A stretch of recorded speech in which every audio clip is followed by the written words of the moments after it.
李楚瑶，老师为你安排了一家公司去实习，这家公司叫互助社交，是行业内的翘楚。他在杭州也有办公点，和你的计划不冲突。您放心吧，老师，面试我一定会好好准备的，绝对不会给您丢人的。楚瑶啊，初晨在你那儿玩的还好吧？你就放心吧，妈，他这几天天天往外跑，故宫、颐和园玩了一个遍。我现在给他买了午餐送到宾馆去。好，好，好，我知道了。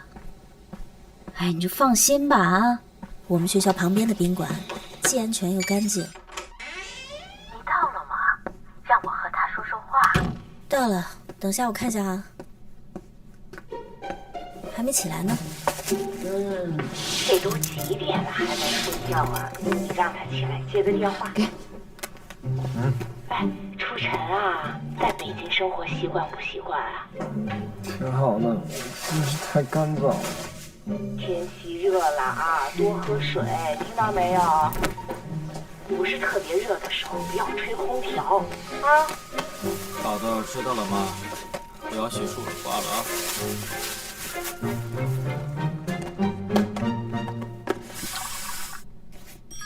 一支由年轻大学生组成的创业团队，近来以售卖高科技产品为噱头，涉嫌诈骗。警方目前已介入调查。下面是财经方面的报道。考个好大学也不容易，怎么就不好好读书呢？初晨，你可不能这样啊！我你还不放心吗？我是那种人吗？哎，你给我关了干嘛呀？看个电视都能去的，也不知道以后哪个倒霉小子会娶你。追我的人多了。妈今天打电话呀，主要是怕你在外面摊了老二，不想回家。不过呢，我跟他说了，我在这边看着你，反正我的培训班今天最后一天课了。干什么呢？啊，没什么，问我贷不贷款。姐，你也过来吃吧。我吃过了。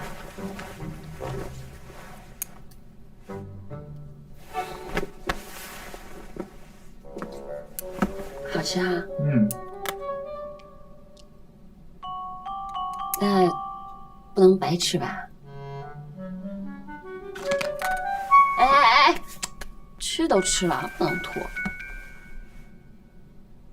初晨，今天我有一个特别重要的面试，要不培训班的课你去帮我上吧。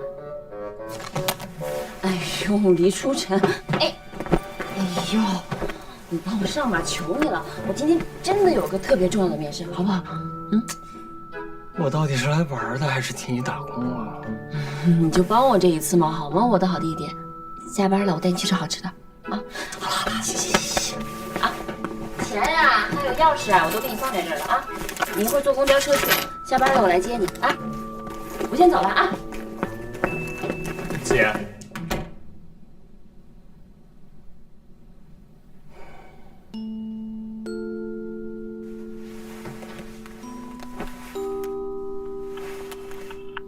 喂，思怡。我这边有些情况，现在过不去了，你就按照之前计划谈，价格越高越好，不要不敢要价。就这样。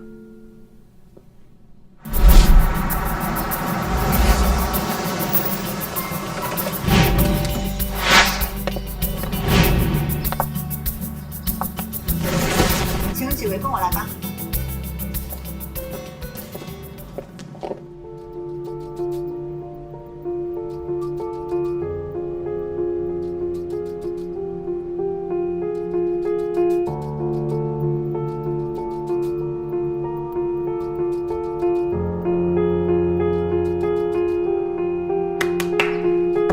休息一下。哎，陆叔，怎么样？他们现在给的报价是500到700万。500到700万？哎，我觉得这个价格可以了，要不咱们答应吧？你先按照1000万报。可是现在怎么办啊？互助这边派了几个老奸巨猾的家伙，问了咱们一堆答不上来的问题。快来吧，只有你能搞定他。我这边暂时还走不开。这样吧，你就保持手机畅通，我电话里和你说。好吧，好吧。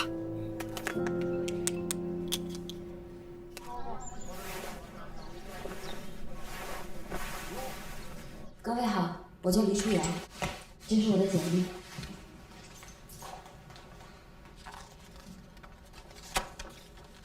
看来你在北大上了几年学，学校并没有教会你如何体面地参加面试。这种场合，你的着装不但代表了你对工作的态度，同时也表现出了你对大家的尊重和对自己的尊重。但现在我对你很失望。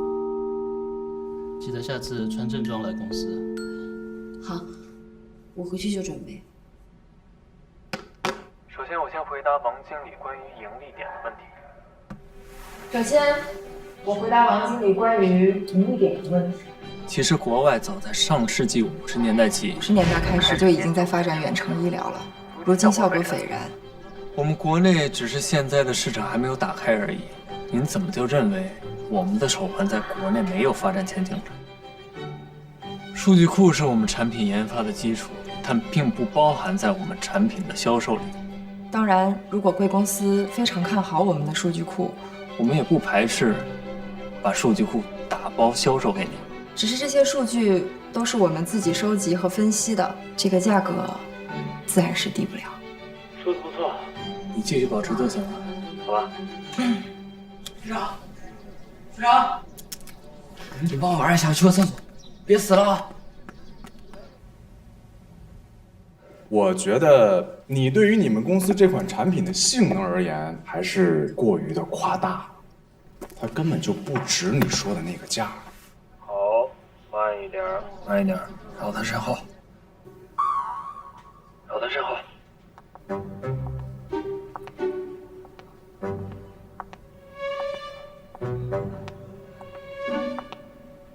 对，捡东西，有什么捡什么，快快快！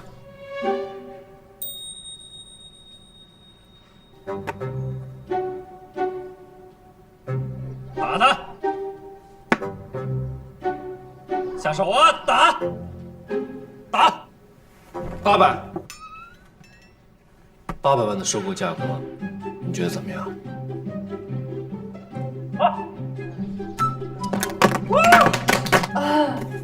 我觉得可以啊，吴总。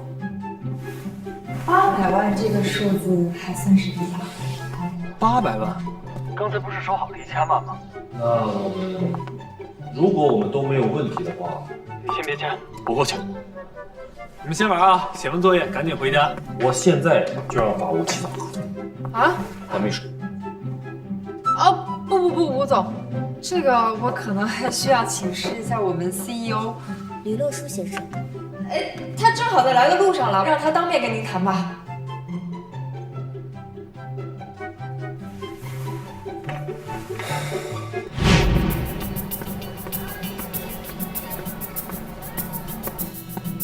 你好，深色基本是吗？好的，先生，请稍等。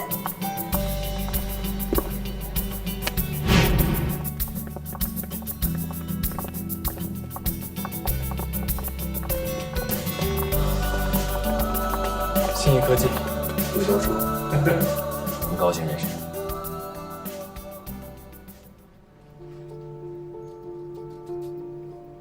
李总，刚才我们已经和牛小姐就价格问题谈定了，想必你也已经很清楚。请问在座哪位是常大乐先生？你好，李总。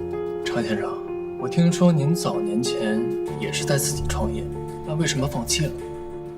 一轮融资的时候，我接受了过高的报价，当时呢，并没有意识到有什么问题，后来才发现盈利难度越来越大，收支根本达不到平衡，经营状况也一路下滑，还等不到第2轮融资的时候，我也就只剩被收购的命运。天天啊，要价过高，我说你们这些年轻人啊，就是没有什么经验。融资和并购可是2种完全不同的形式。再说，我们和常先生的情况也完全不一样。据我所知，市面上我们的核心技术可是独一无二的，要不然我们的吴总也没必要亲自和我们这些大学生来谈价格。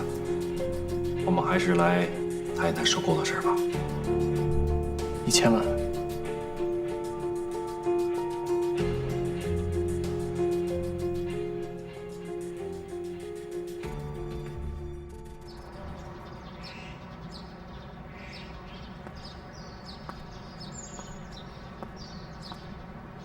为了表达我的诚意，我愿意和董事会再争取一下收购的价格。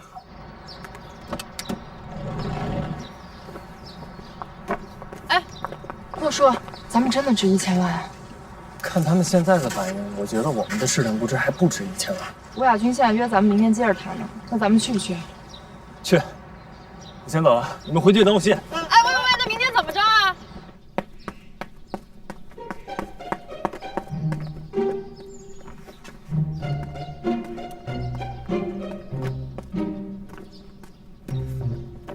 你干什么去了？家长给我打电话说上课上到一半，老师不见了，给我解释一下。我错了，姐。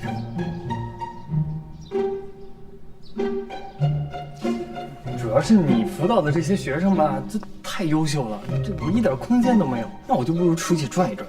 你说这么扯的理由，我怎么能说呢？你能不能有点正经事？李秋晨，你多大人了？我辛辛苦苦经营的口碑全被你给破坏了。你说你来这个公司多少天了？就求你这么点事，你就不能帮我办好吗？你出去贪婪，你就差这一会儿吗？你什么时候？行，今天最后一天了。我收拾。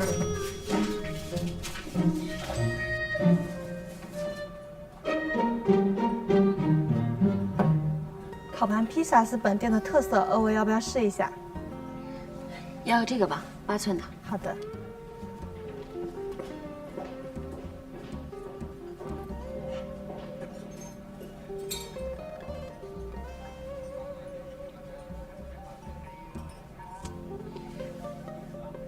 楚晨啊，你说我是不是太不会打扮了呀？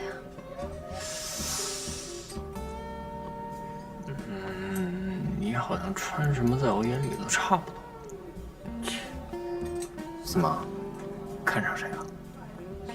没有，今天我去面试的时候，面试官说我衣不得体，还说让我下次复试的时候穿得好一点。我觉得我穿的挺好的呀，干干净净的。就因为这事儿啊，咱们家人靠脑子，不靠打扮。脑子又不能拿出来给人家看。行吧，那明天我陪你。你这审美，算了吧。怎么也比你好啊！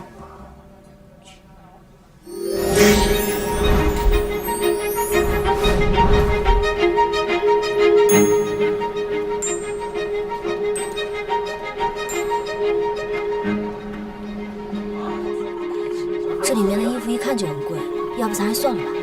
试试又不要钱，就这家，走走。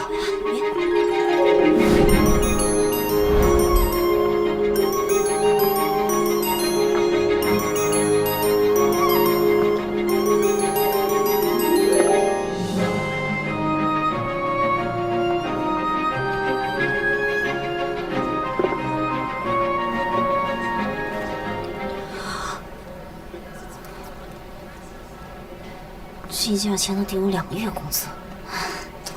先试试再说，拿去。没问题，这位女士，您跟我这边来。行。您好，想麻烦您一下，我能不能先付一半价钱，然后等着出来你就和他说这件衣服现在打5折？没问题，先生，您对自己女朋友可真好。好。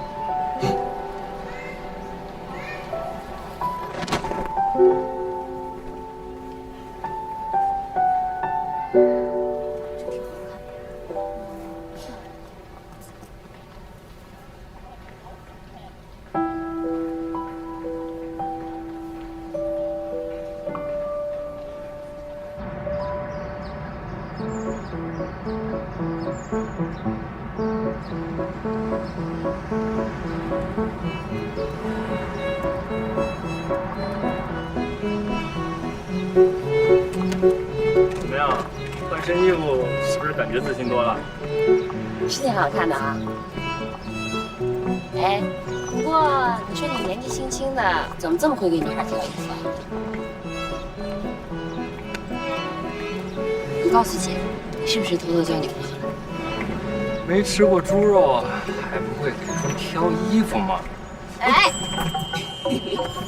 喂，田长，我先走了，你回宾馆等我，别靠那儿跑啊。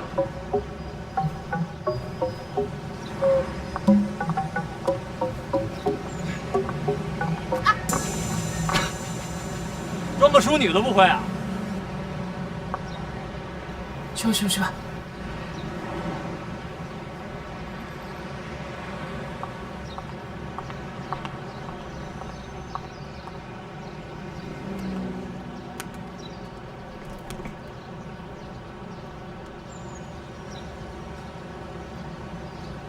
定位发给你了，在这儿接我。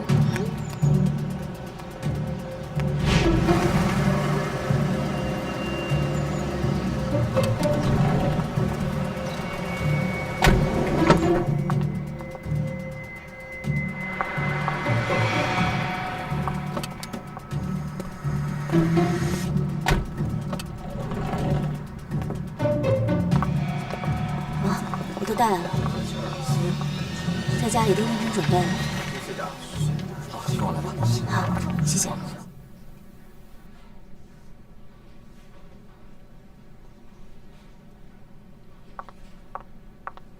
徐总今天事情比较多，所以可能得麻烦你再多等一会儿了。啊，没问题。小李，哎，给会议室送几杯茶。好。哎，反正我也没事，要不我帮你吧？这怎么好意思啊？没事儿。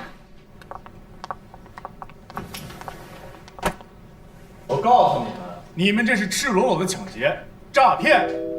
就你们这种行为啊，那就是属于强盗行为。还有，你们东西经过用户体验和测试了吗？那么高的价钱，你们也敢张口？怎么办？一支由年轻大学生组成的创业团队，近来以售卖高科技产品为噱头，涉嫌诈骗。警方目前已介入调查。你既然常大乐先生对收购我们有这么大的意见，我觉得也没必要勉强。你们这种把戏我见得多啊！拿着一款不成熟的产品过来哄抬价格，别说800万、1000万，200万我都觉得多了。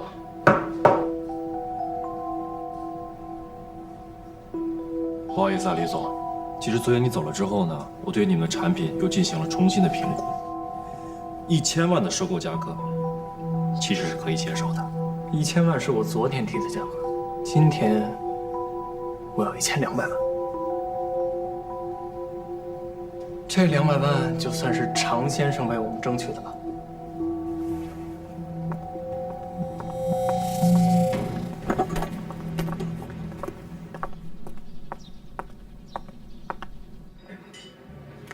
怎么样？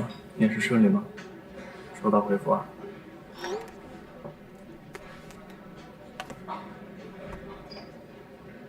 老大这次报价报了1200万，真有魄力。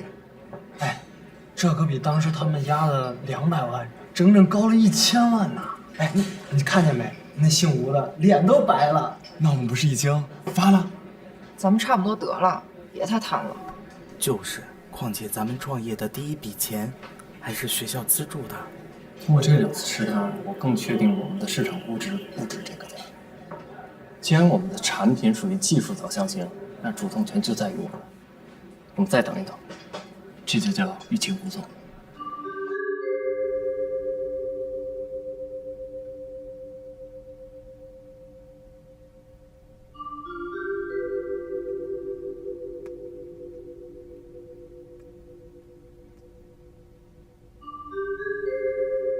常大乐科技进步2等奖。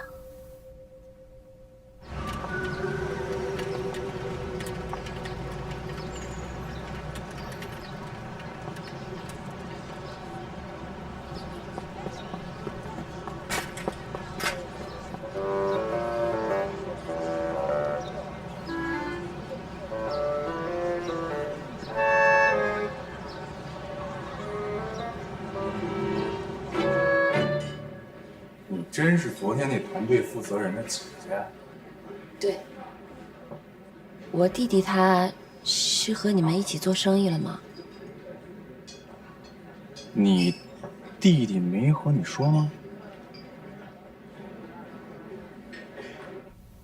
这个常大乐的行为真的很奇怪，找机会还是应该试探一下他到底心里怎么想的。哎，我说你听见了吗？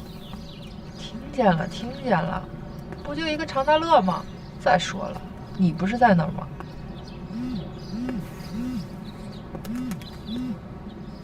喂，你马上回酒店，我有事跟你说。我一会儿就回去了。别废话，现在立刻马上回来。我有点事儿，我先走了。哎，我一个人怎么搞定常大乐啊？你可以了，就一个常大乐，加油！我说什么呀？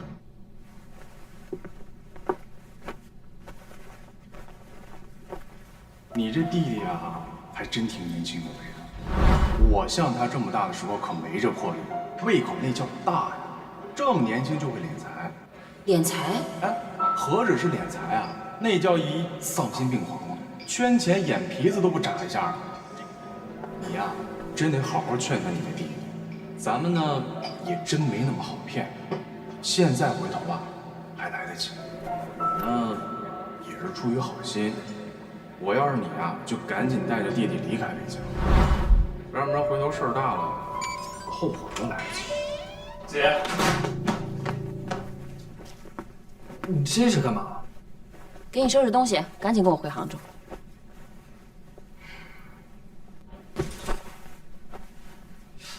你为什么这么着急啊？你说我来北京这一趟，故宫、颐和园还没去过呢。再说我和朋友都约好了。李初晨，你在杭州待了20多年，我怎么不知道你北京还有朋友呢？我就不能有个北京的同学？得了吧你，我有谁呢？你几个狐朋狗友我还不知道。你这几天是吃强药了还是怎么的？还是又被人甩？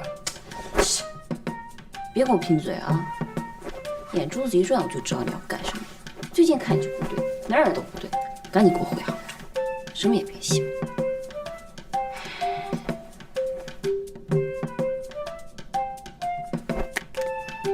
回杭州之前，手机就放我这儿，别想要回去。啊！还让不让人过呀？你这就是在禁锢一颗少男萌动的心呐！拿回来，票已经订好了，明天就走。不能这样吧？放手！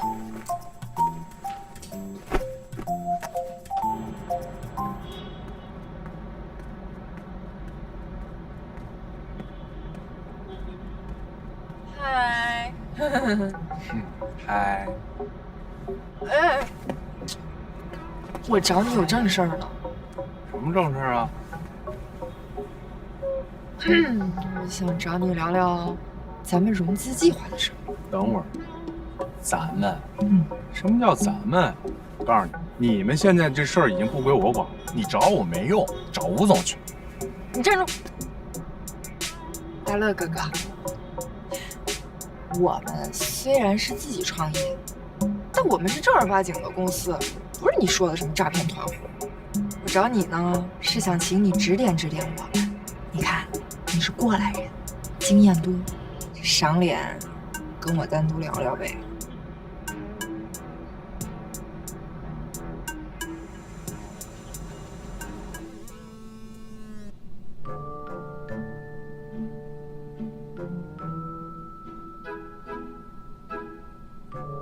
必须走了，必须不能再多留一天吗？不行。你这次回家怎么带这么多行李啊？反正有你在，给我当个苦力呗。这么多行李，明天怎么办呀？我去前台要个行李车。哎，站住！坐下。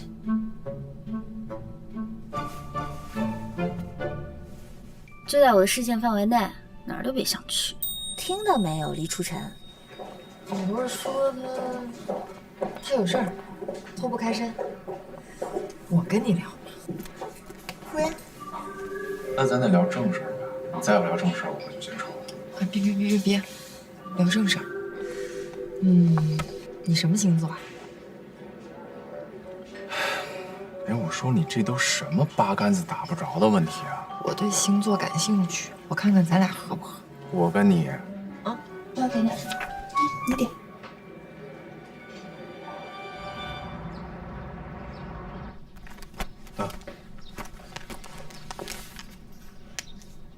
吴总，新艺科技那边是您安排常大乐在跟他们单独接触吗？没有啊，怎么突然这么问？昨天我看到常大乐和新艺科技的牛思义在楼下咖啡厅，还以为是您授意的呢。他们都说什么了？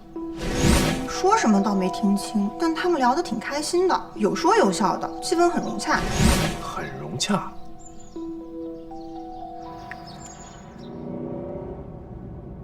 姐，那个手机是不是可以给我了？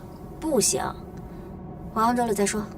一会儿韩子墨他们过来接咱们，你呢就乖乖的回家啊。哦。您好，您所拨打的电话已关机。李洛书，关键时候你怎么还关机了呢？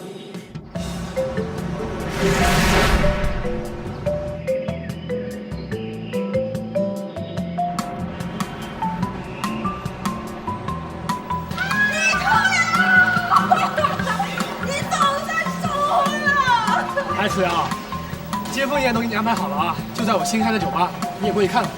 这也太着急了吧！我再怎么也得回家一趟，把行李送回去。这个没事儿，先把你送回家，和叔叔阿姨打声招呼，咱们再撤，这样你来得及，不耽误啊。姐，手机。没门儿。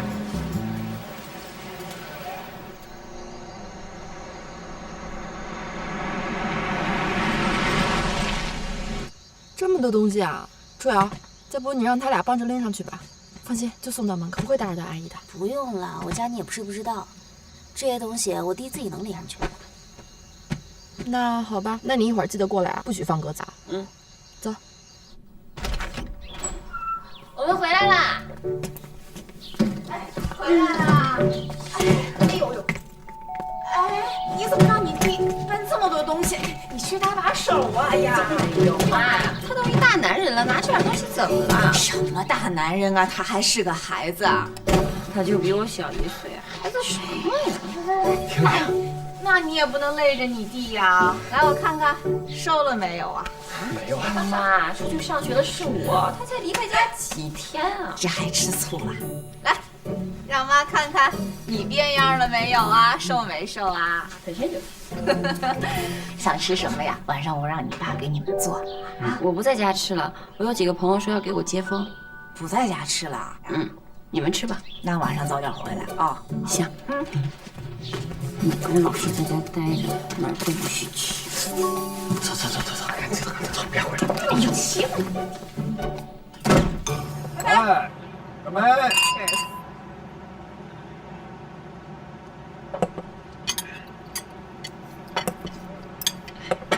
你们先吃啊，我上个厕所去。丽宇，我觉得这车有事儿，你觉得呢？没有，我觉得挺好的。你这榆木脑袋，你知道什么？我也觉得是。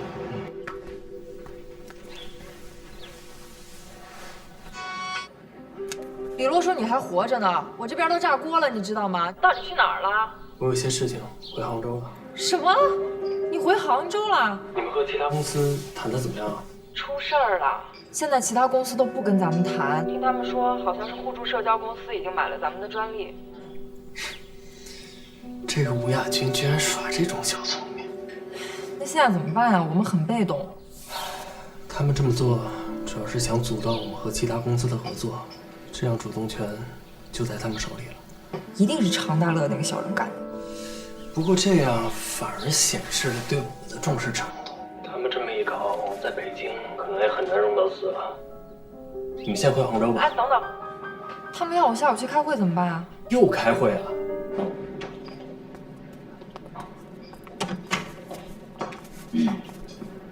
你老实告诉我，你是不是有什么事儿瞒着我们？倒真有事儿。什么事儿？我弟好像进了一个诈骗团伙。诈骗？怎么可能？你是不是搞错了？你弟不是还上学呢吗？我倒希望是我搞错了。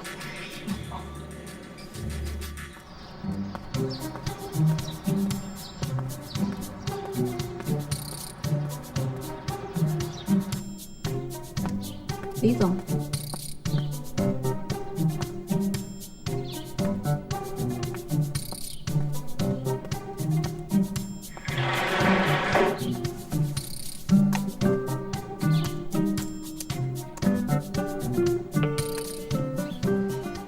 喂，到哪儿了？我已经到互助社交了。常大乐在吗？不在。那好，老办法，我说你付出。又来这套。初瑶，你这次准备什么时候回北京？我不准备回去了。啊？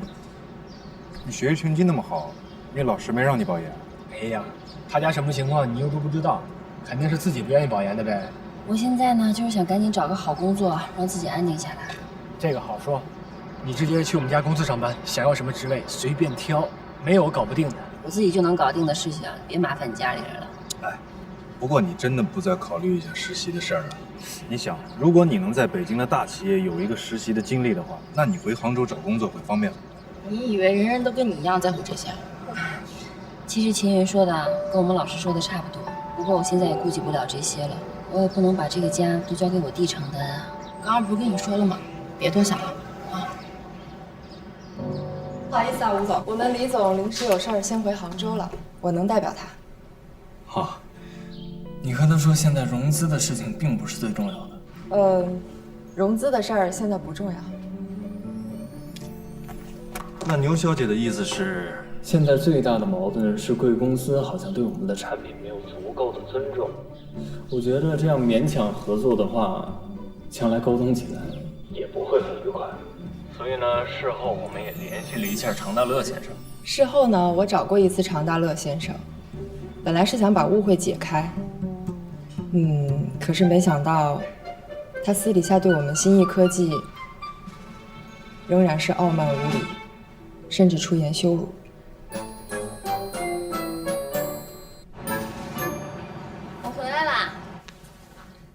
你们想吃什么？我去给你们准备。等你弟弟回来以后再说吧。啊，我弟不在家呀。他说他北京来了同学。北京来了同学？吴总，这个牛小姐说的有问题啊。我当然发现了。你把新艺科技给咱们的手环材料全部交给技术部门，让他们赶紧破解。我们一定要在对方之前申请到专利。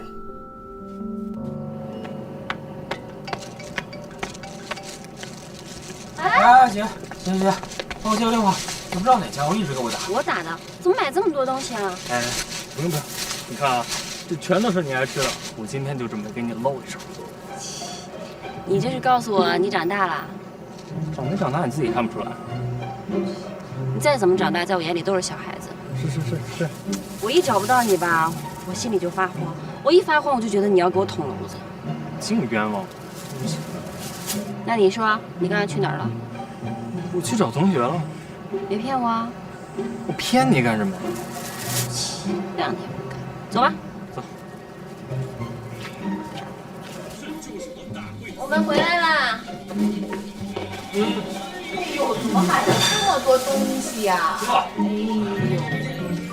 我这个长大了的弟弟呢，是要给我们露一手，我等着吃好吃的呢。就你呀，今天第一天回来，什么都不准动啊，让你爸做给你们吃，听到没有？看看，你看买这些。你呀，歇了吧，这么好的东西糟蹋了，慢点啊。你们俩歇着吧啊。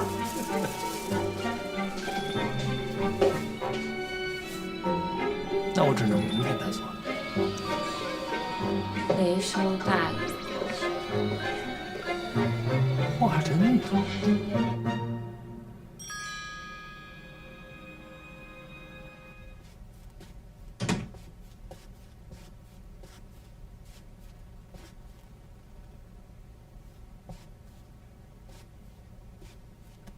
黑蜘蛛黑客程序功能非常强大，操作简单且容易上手。只要有一定电脑基础的人都很容易掌握黑客程序的用法。这小子还是黑客。如果用户在电脑上进行网银交易，远程屏幕监控就会暴露客户的账号与密码，这次交易就让他损失了2000万。黎初晨，你怎么了，姐？这么晚了还没睡啊？爸也在呀，爸这么晚了还没休息啊？补课呢，最近接到好多在网络上的诈骗案，我所里边让组织学习分析案例，防患未然。我平时不懂这玩意儿，我让你弟教教我。哦，就是，哎，你这孩子这么大个人了，上你弟这屋也不敲个门呢，愣头愣脑。我没敲吗？敲了吗？没有吧？我怕打扰妈休息。哎，正好你过来，你也看看，现在好多大学生也被骗了，在网上。来，那个不了，你们学吧，我就不学了。我就进来看看我弟睡没睡，要睡了的话，我给他盖盖被子。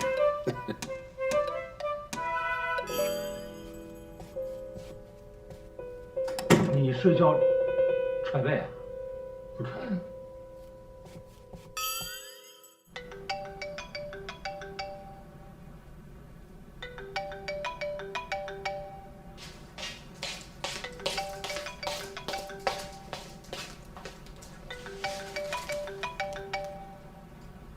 喂，爸，怎么样？查到了吗？是我低估了，没想到这小子啊，竟然从浙大休学了。休学了？啊，你没想到吧？那出来之后得多着急啊！不过除了这点啊，他也没做什么违法乱纪的事儿，连个处分也没有。那这也太奇怪了！你说他有什么重要的事儿，非得休学啊？要想搞清楚的，还得继续查。行，那你先查吧啊，咱们随时保持联系。OK，放心吧。拿手菜来了！哎呦，这鱼做的真不错哈！来吃饭。哎，停会儿，我让你煮那俩鸡蛋。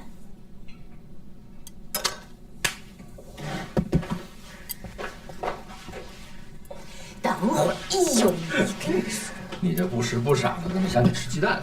我给你包啊！哎，这2个鸡蛋啊，得我亲自包。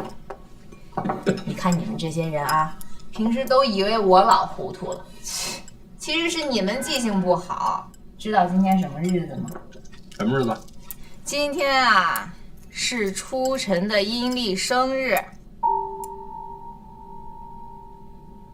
你看看，都忘了吧？所以呀，我让你煮2个鸡蛋，给初晨啊滚滚运气。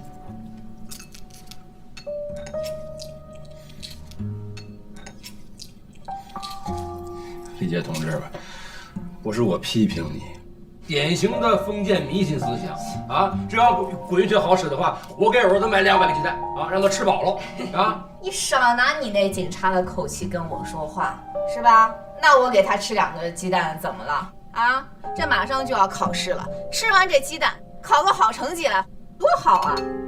来，把鸡蛋吃了。哎呦妈，我最近也找工作呢，给我吃吧，我也想。哎呦，你什么事儿啊？你要想吃的话，让你爸再给你煮啊。这2个鸡蛋是你出身。来，妈，哎，你停！你们这一老一小的今天怎么回事啊？这么不懂事儿，要再这样我生气了。出神，别管他，来把鸡蛋吃了啊！妈看着你吃。哎。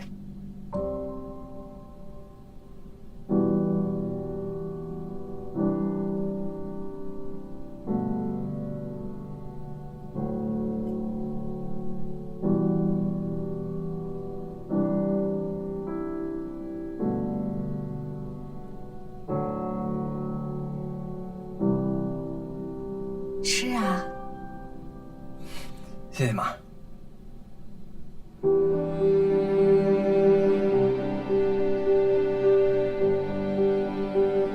哎呀，你这家伙！我也滚不进去！滚！你早一想到滚不进去！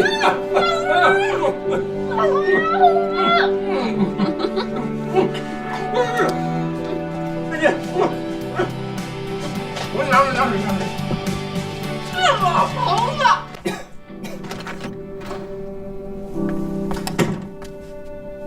怎么样你？没事，全都吐了。真没事啊？好像是有点不舒服啊。啊？看来以后得你伺候我了。伺候你个屁啊！伺候你喝西北风吗？我看看，你真没事啊？这个。哎呀，真没事啊，药都吃了。我看哥，这样。哎，别看了，别看了，来洗一下吧。买药去了。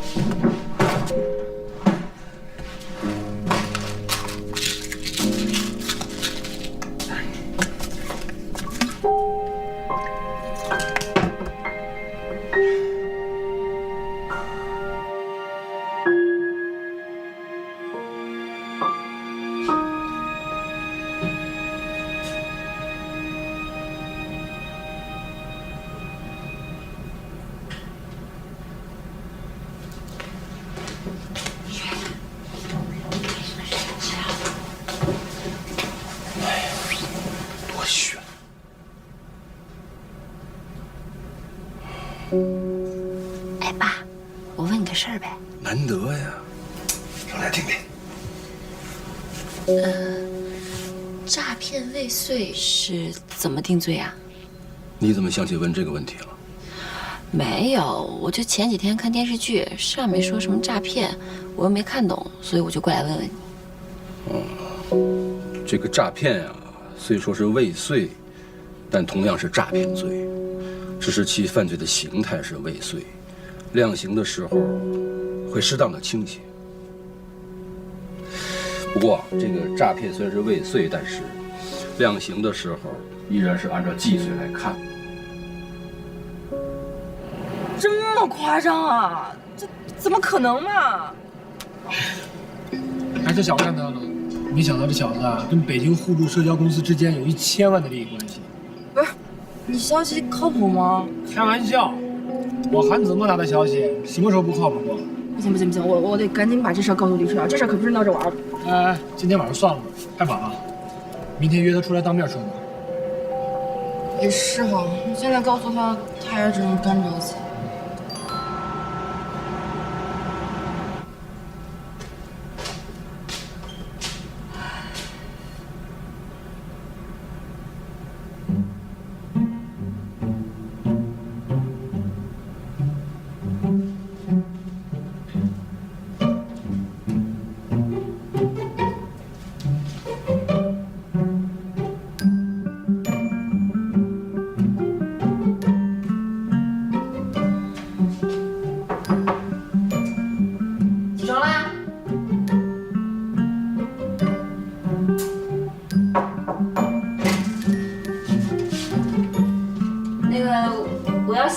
你有要洗的吗？一起啊！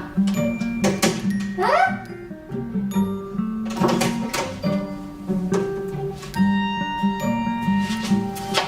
自己拿去洗去。你怎么一大早上起来就玩手机啊？哎，你知道现在年轻人手机都怎么来的吗？就是一条无形的狗链子，你知不知道？行，你这么说就不合适了吧？怎么就不合适了？你看看大街上低头玩手机的那些人，不就像被狗链子拴住了一样吗？人现在发明手机都是为了节约时间的，到你这儿怎么就变成浪费时间了？说你呢，还玩？别看了。行，你说的都对，行吧？要不这样，今天咱们两个都把手机放在这儿，谁先看手机，谁是小狗。行。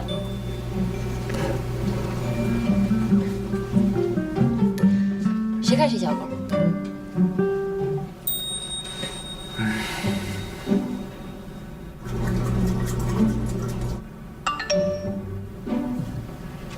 哎，来信息了，不看啊？不看，人还没做够。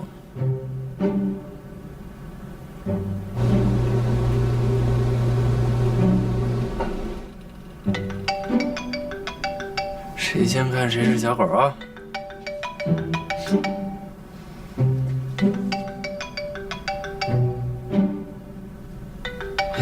这电话对我特别重要。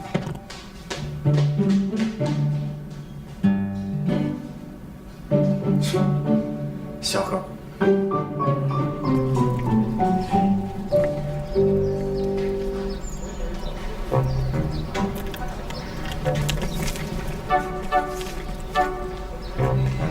Hello。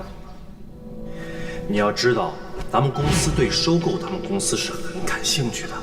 如果因为你的这种个人行为而影响到我们收购计划，那对公司带来多大的影响？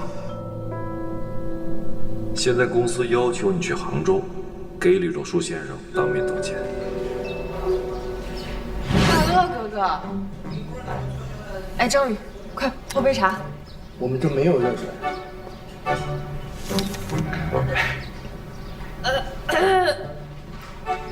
那就喝这个。没事，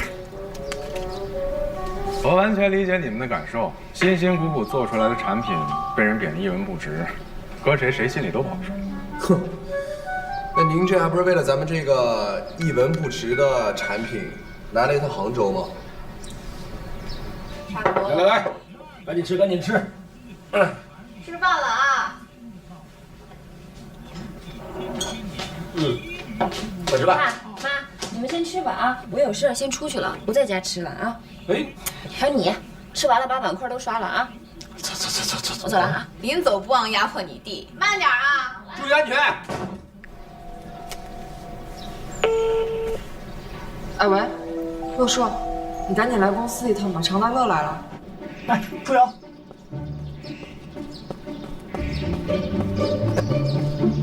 你们查到什么了？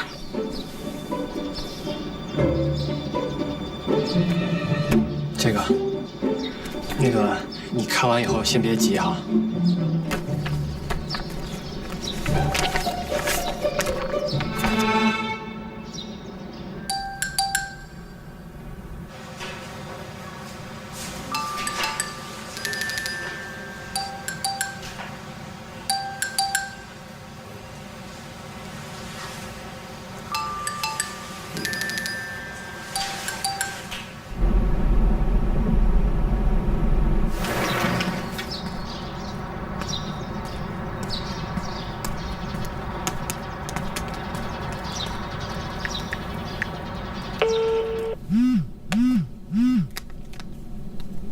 哎，大乐，吴总，事情进展怎么样？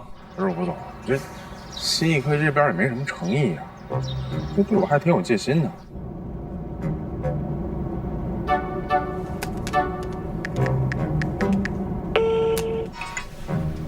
喂，洛叔，你先帮我问清楚他这次来的目的。不着急，慢慢来。你无论如何也要表达我们对这次收购的诚意。我从来到现在连李路书的人影都没见着。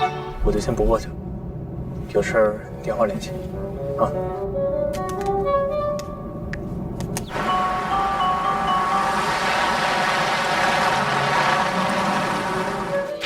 不可能啊！你们说他年纪这么小，怎么就可能能骗人钱呢？他要是真的去骗人了，他这辈子都完蛋了。那你们家这怎么办啊？我一定得想办法阻止他。那你知道他今天都做了些什么，联系了什么人吗？我出门的时候，他在家里面打扫卫生呢，应该没联系什么人吧？你赶紧给家里打电话。啊，对，现在就打。哎，喂，爸，我弟在家吗？啊，你弟呀，他刚才说有事出去了。出去了。哦，他说出去干什么了吗？哎呀，这个我还真没问是什么事儿。行吧，我晚点回去啊，就这样吧，爸。你等着接我快递，把这个给李总送家里去，不要写李总的名字，就写公司。好的。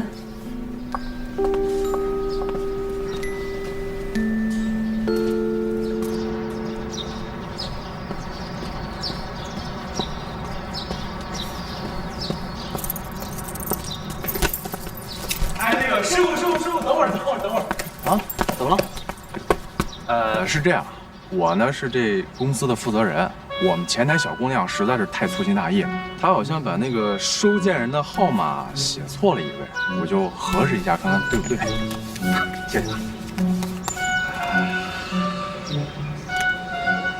13935，哎，没错，我还以为写错了。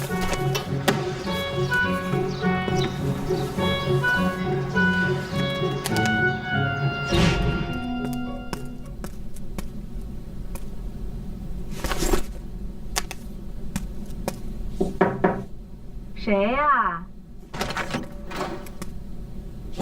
你好，我找李洛书。李洛书是初晨同学吧？但是他不住在这儿。他不住这儿啊，不住这儿。要不然你再问问。哦，那对不起，打扰了。哎，没事儿。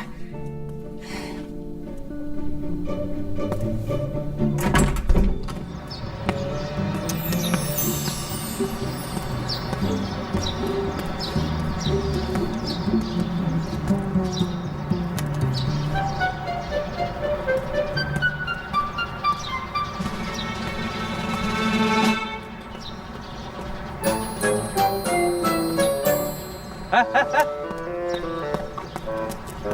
你不是李洛书他姐姐吗？常先生，你怎么在这儿啊？我找李洛书啊。是他让你过来的？这小子，把他带回杭州了，还不死心？没事啊，你放心吧。他是有什么做的不对的地方，我一定会阻止他。你有什么事你就跟我说。太好了，我正愁没人帮忙，就为你弟弟这事儿来的。我回来了。哎，回来了。我姐还没回来啊？还没呢。哎，这人是没回来呀，电话倒是打了好几通。你说他要找你的话，直接给你打手机不完了吗？他找我干嘛呀？哎，今天还有一个特别奇怪的事儿啊。一个年轻人过来找你那同学李洛书，还记得吗？我说洛书也不住这儿，怎么找咱家来了？啊，是吗？喂，李洛书，出来聊聊呗。还这么个事儿。现在你姐就在我旁边呢啊。我姐。小区门口餐厅，给你5分钟时间。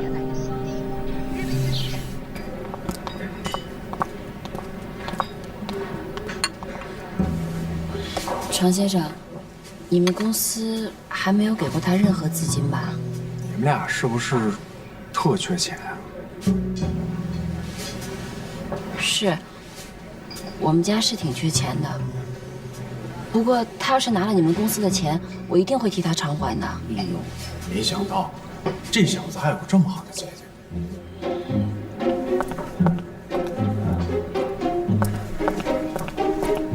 来，给你点来。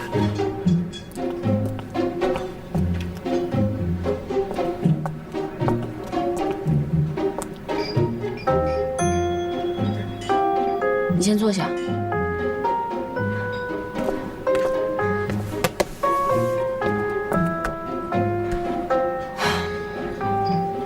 你做的事儿，我都知道了。正好，今天常先生在这儿，你有什么想说的，就老实交代吧。没有什么可交代的。李初晨，你是不是想气死我呀？不是，等会儿。黎初晨，你不叫李洛书吗？小名啊。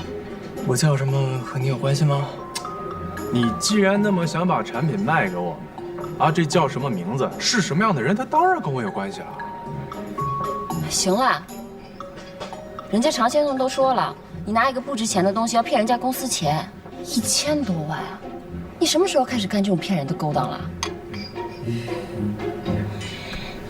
我跟你讲，我可是问过咱爸了，诈骗要判很多年的。诈骗？常先生，您和我姐都说什么了呀？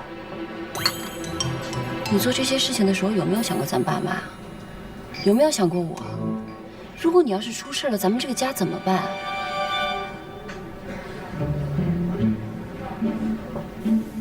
常先生，哎，我知道你一直不希望你们公司和我合作，可如果就因为这样，你就在我家人面前搬弄是非，这种做法我可是欣赏不了。不是，我要不这样吧，我成全你。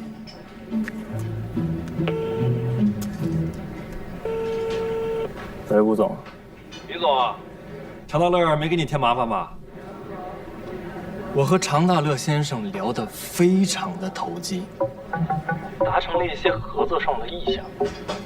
他说他不回北京了，想加入我们团队，让我跟您递个辞呈。好，哥们儿，你在干什么？姐，我确实休学了，也确实在创业。不过你可以问他，我们产品的核心技术到底值不值1000万？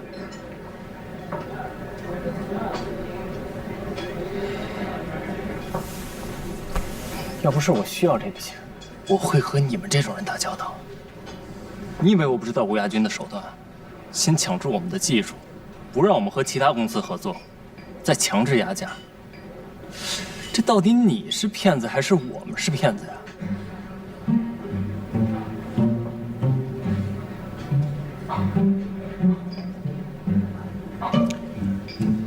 我承认，你说的没错。我其实的本意是不希望你把东西卖给吴亚军的。就我以前也是搞研发的，我被这帮奸商给骗了。看到你们这样有想法的年轻人，我不希望你重走我的老路，所以才在吴亚军面前一直故意打压你们，让你们知难而退。可你不领情也就算了啊，你还害我丢了工作，你说你是不是有点太不近人情了？我领情了呀，我不是帮你辞职了吗？我觉得像你这样有创意的年轻人就应该闯一闯，打拼一下，不要老给别人打工，多屈才呀！行，你也不用谢我，你帮我，我帮你的，大家扯平了，行吧？走吧，姐，姐走。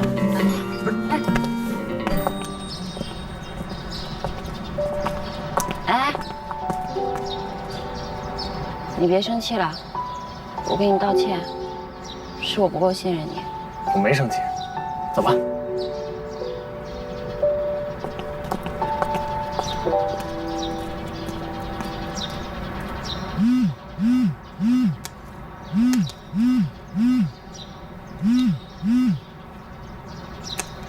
喂，吴总，常大乐，我告诉你，你个忘恩！哎，你先别说话，你先听我说啊，爷不伺候了，哥们儿毅然决然另觅新主了。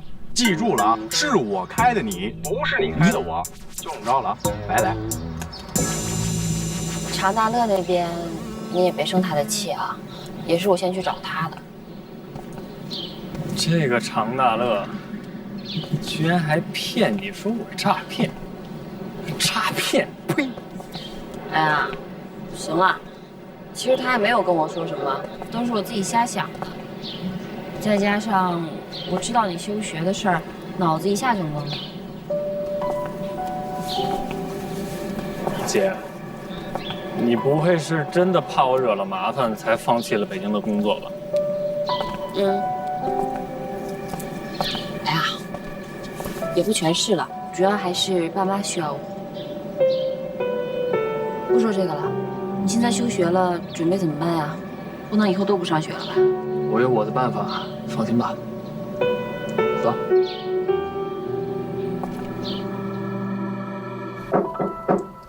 进。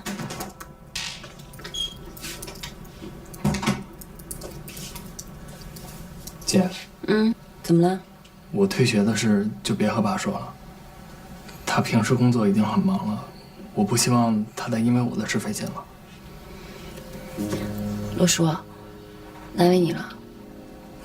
你说这些干嘛？姐是心疼你。还有，北京来的那位常先生，他好像挺看好你们项目的。你害人家丢了工作，明天你好好给人家道个歉。买卖不成，人情还在呢。我给他道歉？我睡了。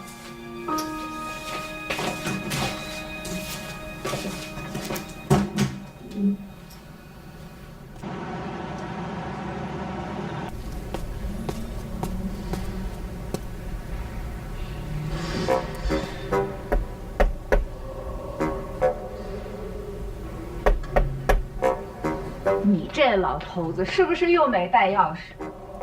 这脑子不要算了。哎呦，你是？阿姨您忘了，我来过的呀。想起来了，你这孩子，我不是跟你说了吗？洛叔啊，他不住这儿。啊，我知道。这次我找初晨。找初晨？那你是初晨的？哦，我是他同学。那你先进屋里来。哎，沙发上坐啊。哎，好。随便坐，当自己家一样啊。好的，阿姨。我先给你倒杯水。不是，别客气了，阿姨，我不用。你给他打个电话。最近啊，他学习比较忙，得等到放学才能回来呢。不用了，阿姨，那个不能耽误他的学习啊，没事。那行。阿姨。哎，那个您几个儿子？我就一个儿子啊，这不吗？初晨，这是他小的时候啊，这个是初晨的姐姐初瑶，我女儿。哦，那这一定是李若书了。你这孩子，初晨和李若书是两个人啊，这是初晨，这个也是初晨，啊，哎，你们不是同学吗？你不记得了？他们俩长得可不一样呢。我记得这个洛书小的时候啊，他要比这个初晨要高一些。洛书这个脸也是小尖梁。看着啊！来，1、2、3，茄子！初晨小的时候的样子。阿姨，你怎么了？阿姨，你是谁呀？你什么时候进来的？我是初晨。你不是初晨，你骗我！是我不是初晨，我是他同学吗？你是他同学，那你为什么不上课呀？我刚才不是跟您说了吗？你别动！我不动。你到底是谁啊？不是，我是他的以前的同学，刚才跟您说了，您忘了？你怎么进来的？是您。你不准动！我不动。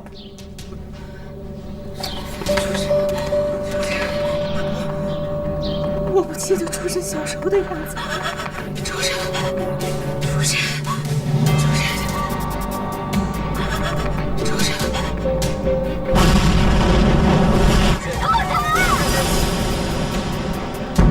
阿姨。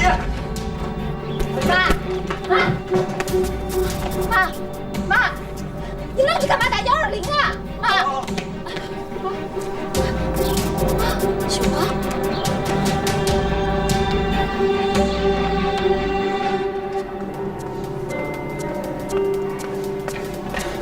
妈呢？大夫刚给她说完镇静剂，睡着了。什么情况？怎么就突然发病了？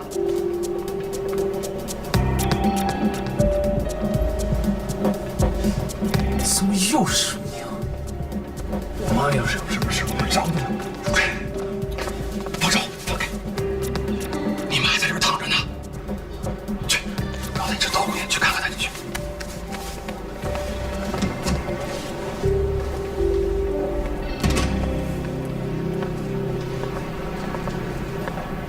叔叔，这到底是怎么回事啊？就算他要揍我，也得让我做个明白鬼吧。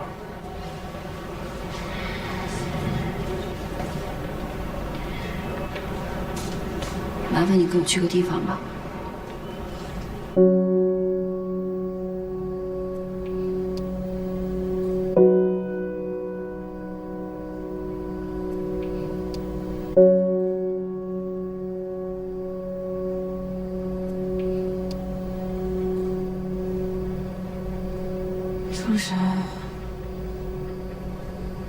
初晨，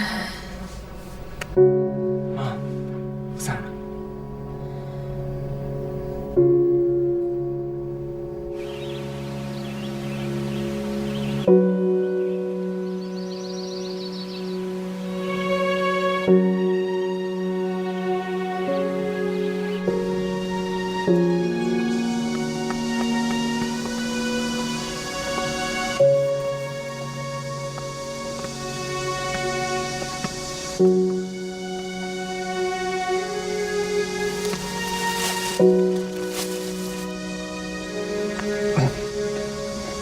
那个李小姐，你带我来这儿是什么意思啊？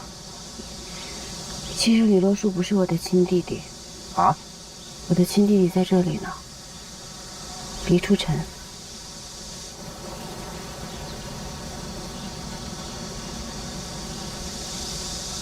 洛书跟初晨是同班同学，两个人可以说是不打不相识。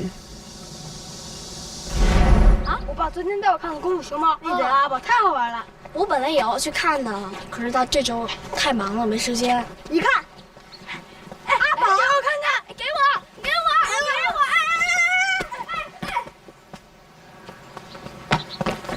哎！你看他把我的阿宝踩脏了，这是我妈给我买的，让他赔。哎，你又不是不知道他爹妈没了，谁赔你啊？说谁没爹妈？就说你没爹妈。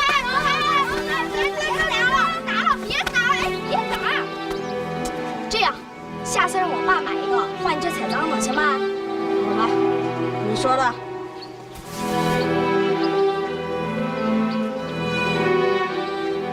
你好，我叫黎初晨，你叫李洛书吧。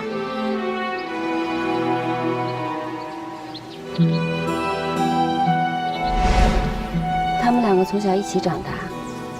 啊，不对，应该是我们三个。我们三个人从小一起长大。我的父母对待洛书，也像对待自己的孩子一样。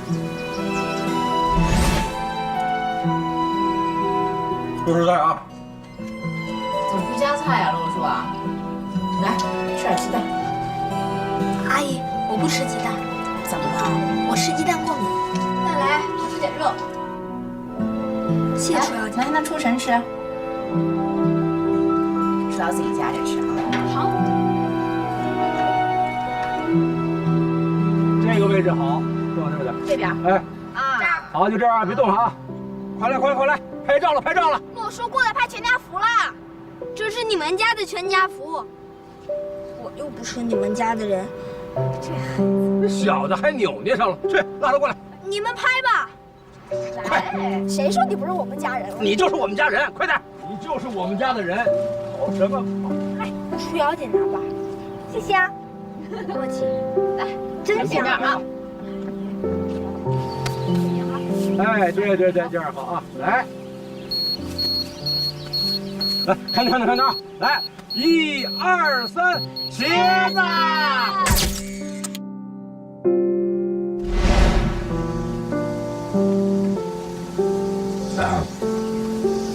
后来呢？你弟弟怎么就……初晨是初一那年出事的，那是一场我们怎么都没有料到的意外。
医生，大夫，怎么样？怎么样？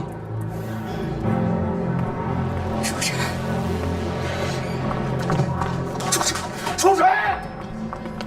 出水！再后来呢？李洛书怎么就成为你弟弟了？因为我妈妈，她把洛书当成了初晨。什么？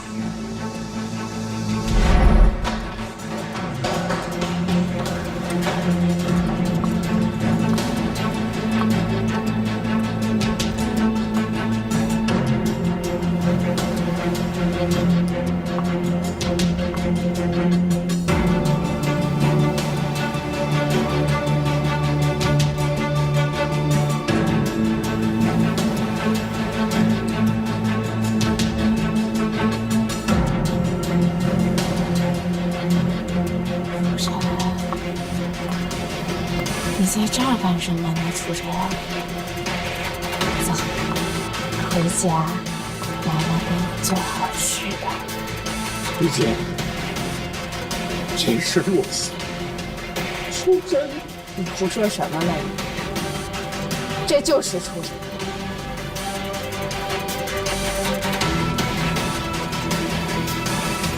妈妈的好楚晨。妈妈的好出城，妈，病人主要是承受不住上层打击，才患的这个 PTSD 这个病，也就是创伤后应激障碍这个情况。目前国内外都有这种病例，但遗憾的是，到目前为止还没有一个100%行之有效的治疗方案。病人会极力逃避在他脑海当中极其痛苦的那一场面。所以他要急需找一个替代楚晨的这样一个人，以便呢，就是假装他没有经历过那个场面。医生，那妈妈她还能恢复得跟以前一样吗？不是没有这方面的可能，只不过所花费的时间需要长一些。这就要求你们家属一定要100%的配合我们治疗，特别是在夜晚，绝不能让他一个人独处，以免给他增加更大的痛苦。目前来看，这孩子倒是唯一一个能够平复病人情绪的人。你们必须和他共同配合，这样呢，才能使病人逐渐的恢复健康，好吧？大夫，这个适时起来有很大的难度，我们总不能让孩子一直在我们家里待着，让他一直在我爱人面前扮演楚晨吧。叔叔。没事，只要阿姨的病能好起来，我可以以楚晨的身份照顾她。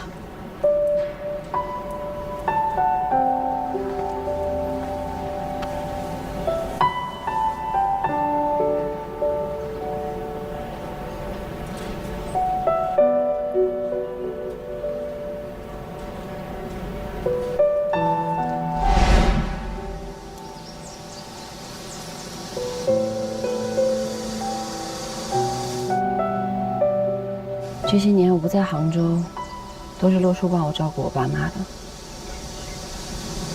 洛叔本来可以保送北京的，但是他为了照顾我妈，硬是留在了杭州。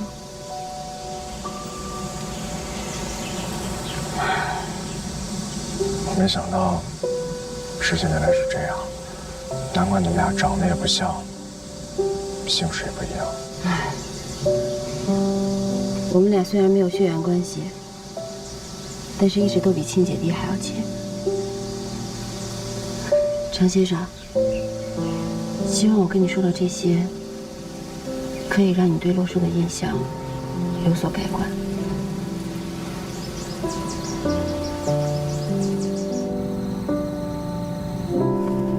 爸，回来了。我妈怎么样了？你弟弟在里边陪着她呢。那个人是谁呀？哪个人啊？今天白天把你妈给发的那个人，是楚晨的朋友啊。他是洛叔工作上认识的朋友，不知道妈的病情，我已经跟他解释过了。工作？你弟弟在外边兼职了？爸，我本来想瞒着你的，其实洛叔他休学了，现在在外面创业呢。好好的学不上，休什么学？创什么业呀？啊，这事你早知道，为什么不早告诉我？不行，他是休学，不是退学。他想回去，随时能回去上学的。那也不行，学一定得上。怎么着拿个本科毕业证啊？不能因为咱们家耽误他的前途。哎，爸，你先坐。没有耽误他前途，这是他自己选择的。还有，我都打听过了，他创建了一个新亿科技，好多大老板想要给他投钱呢。现在还不需要他挣钱。爸，您就别硬撑着了。我想找到好工作，洛叔正在创业，都是想让咱们这个家过得好一点儿。你们也可以想想清福，这是他的选择。长大了，翅膀都硬了，一个比一个有主意。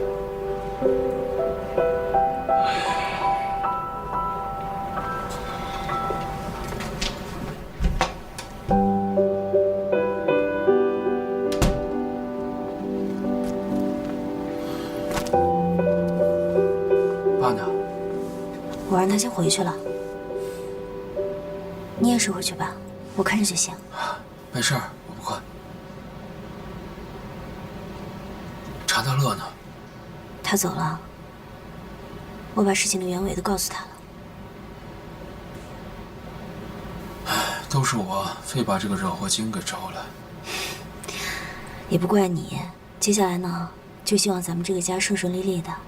你呢，早日成功；我呀，早日找到好工作。咱爸咱妈都健健康康的。弟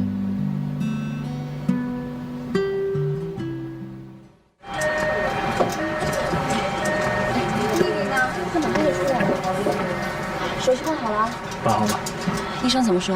还能怎么说呀？药不能停，不能说刺激呗。你们两个在外边聊什么呢？赶紧上车，咱们回家了。哎，走。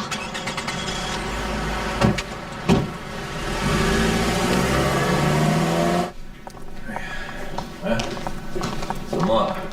楼上呗。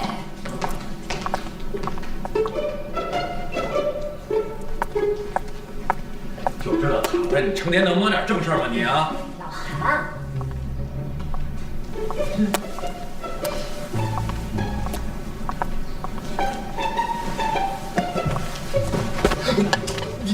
吓人呢你，跟个猴似的你。爸，那个跟你商量个事儿。我一个同学呢想找实习单位，要不然你给他在你公司安排个职位怎么样？不行，爸，不是别人，是黎初瑶。你不一直想找一个人来接替你的工作吗？初瑶比我优秀多了，你就别在我身上浪费时间了，直接培养他得了啊！儿子，你说那个黎初瑶是不是就你们班那个班花啊？怎么，喜欢上人家小姑娘，想安排在你爸公司帮你看着？看你说的，我们俩八字还没一撇呢。老韩，我觉得这是一个好事儿呀，儿子帮你推荐这个优秀人才。行，那就明天一起到公司上班啊。我就不去了，我还没玩够呢。那就都别去。妈，哎呀，就让你帮忙安排个小实习，多大点事儿呀！儿子刚刚毕业回来，你让他在家玩几天怎么了？别说玩1年，玩2年，我也养得起。我知道你养得起，你养他一辈子，我没意见。他多大了啊？人家孩子这么大，你就在家里待着成天玩的吗？你至于吗？你为他好就不能好好说话吗？非得搞得这种态度。要是我也不听你的。就是啊。行，管不了。说你，那我就当你默认了啊，当你答应了啊。管不了。听妈的。哎，我跟初瑶说一声。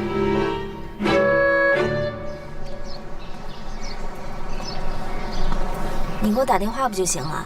干嘛亲自跑一趟？这不是想当面跟你说，让你开心一下吗？工作的事情，你先替我谢谢叔叔吧。我还是想通过自己的努力找到一份工作，不想总麻烦你。什么叫麻烦呀？咱俩谁跟谁啊？找工作这件事啊，肯定是越快越好，对不对？你让我再考虑考虑。那好吧，你要是想好了啊，随时来找我啊。哎，现在没事的话，咱一起吃个饭呗。走。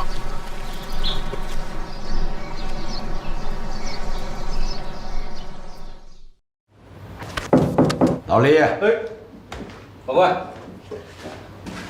老李，这么急找我干嘛？上次跟着拿的钱嘛，这么长时间了，真的太不好意思了。说的这么身份感嘛，我又不急着用钱，你要是需要，还拿走。等我真要找你的时候再说。坎儿过去了，好了，好了，谢谢谢谢。另外啊，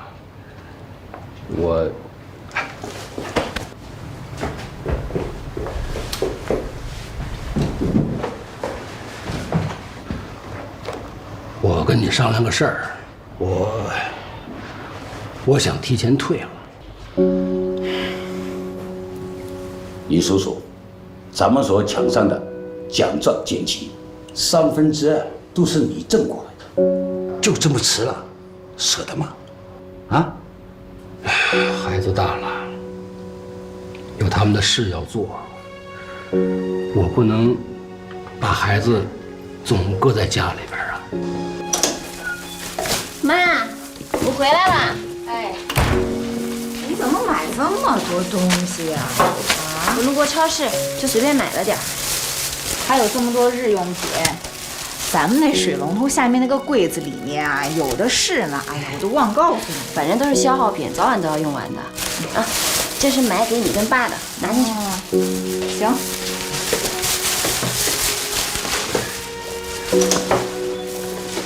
哎，我回来了。爸，你回来啦？啊，哎，你怎么拿这么多东西回来呀？啊，哎呀，干了这么多年革命工作了，退休是迟早的事儿。我跟局里边打了报告了，看看能不能申请提前退休。嘿嘿，哎呀，也好早点享清福啊。嘿嘿。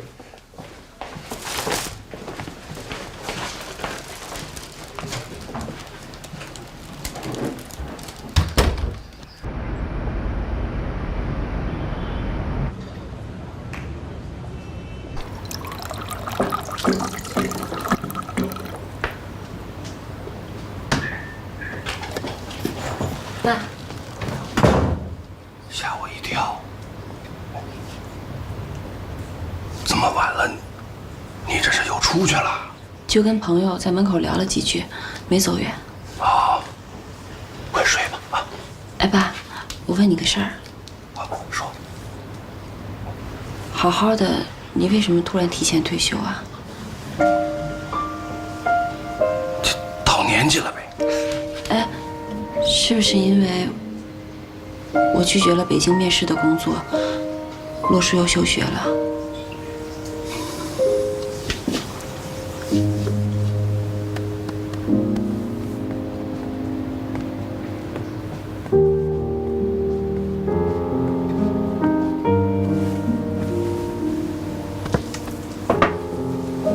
你们都长大了，马上就要进入社会，步入职场了。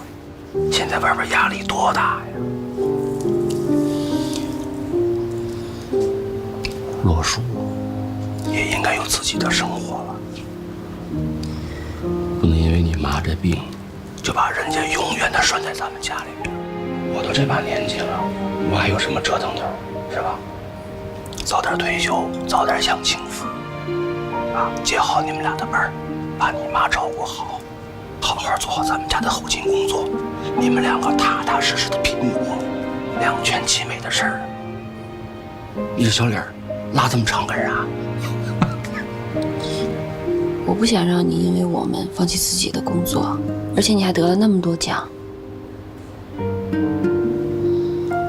爸，我想好了，以后就让我来接陆叔的班。杭州的工作我都找好了，一点都不比北京的差，而且我可以随时去上班的。刚毕业，就让你为家里边操这么大的心。爸只会当警察，不会赚大钱，能为别人排忧解难，却帮助不了自己的家里人。我这爸当的不合格。谁说的？从小我就觉得我爸是警察这件事儿特别帅，而且你每次穿着制服来学校接我的时候，我同学都羡慕死了。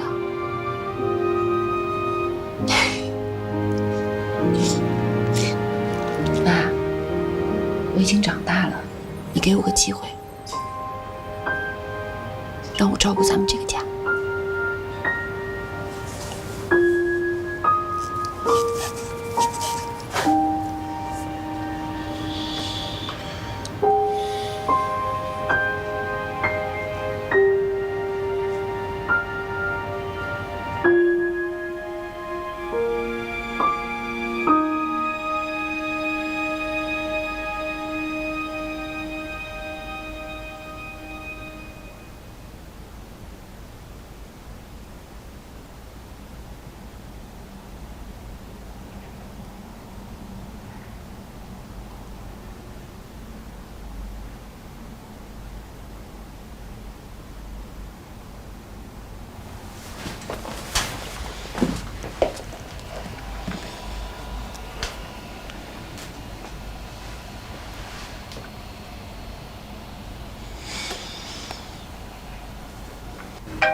喂，喂，韩子墨，你白天说的话还算数吗？当然算数了，你可以随时来上班。好，谢谢你。你跟我客气什么呀？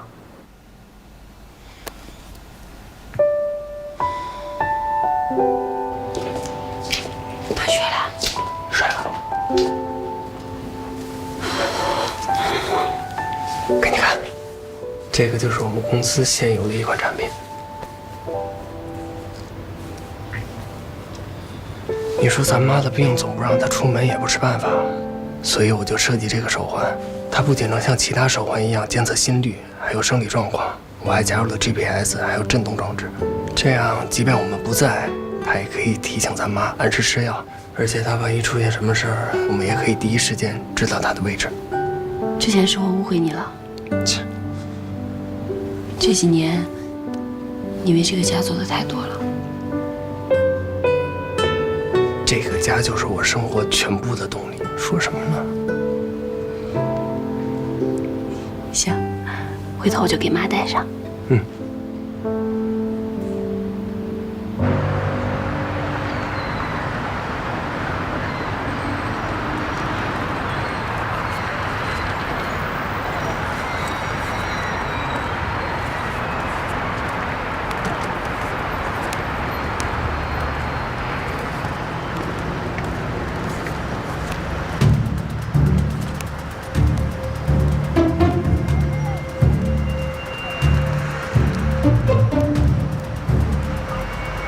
哎，兄弟，哎，给哪儿呢？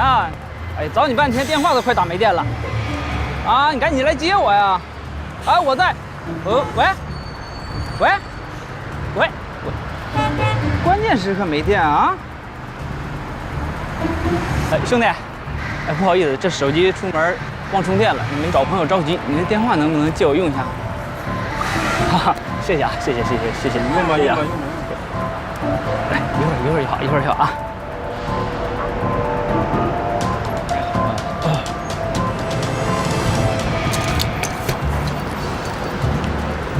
还不接电话，你说？哎，兄弟，你包让你朋友拿走了。孙子！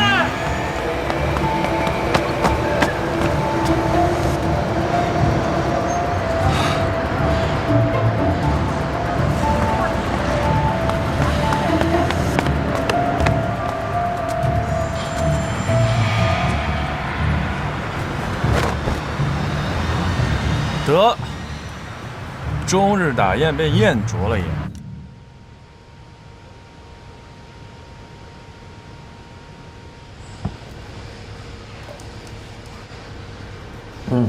行了，那几个扒手的体貌特征呢，我们已经掌握了。这样，你呢，就先在这个位置啊签个字，然后回去呢，安心的等待我们的消息就行了。可是，那个警察同志，我在这儿人生地不熟的，我身份证、手机、钱包都丢了，我回去也只能是露宿街头啊。这样啊，那你再好好想想，你在杭州还有没有什么亲戚朋友？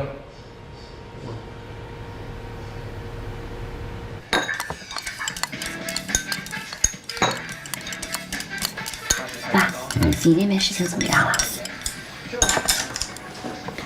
提前退休这事儿啊，好像暂时不行了，上班不批。我就知道，你可是所里的香饽饽，人家哪能那么轻易放过你呀？你工作啊，你就好好干，家里交给我啊。什么话你从我闺女嘴里说出来，就这么招人听？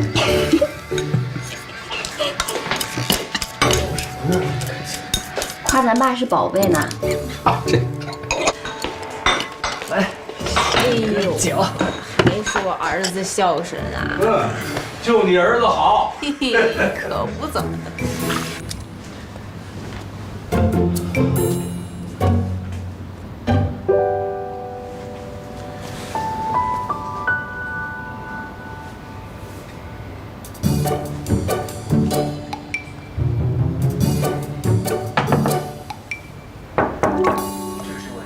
谁呀？这么晚？你去看看。好。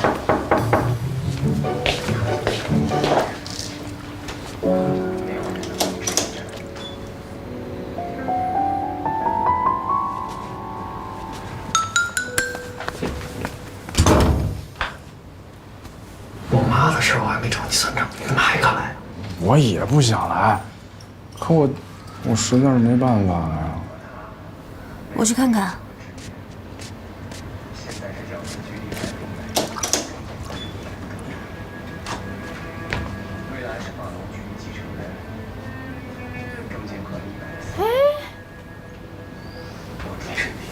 没事。你不是走了吗？孙子才不想走呢。我今儿一到车站，我行李就被人给抢了，钱包、身份证都在里面。那我能去哪儿啊？人倒霉的时候喝凉水都塞牙。你该报案，你来我家干嘛？我报了呀。可是那处理不是也需要时间吗？我在杭州就只认识你，你说我能去哪儿啊？而且我这身无分文的，从车站走过来的。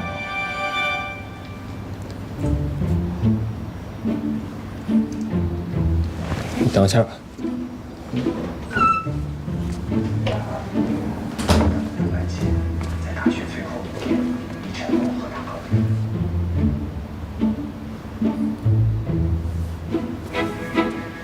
哎，初晨，谁呀？啊，同学来借书呢。借书？那你书呢？嘿，这孩子。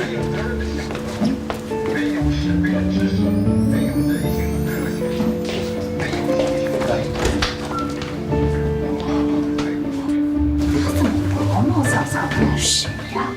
孩子们学习的事儿。怎么样了，泡子？啊，打开。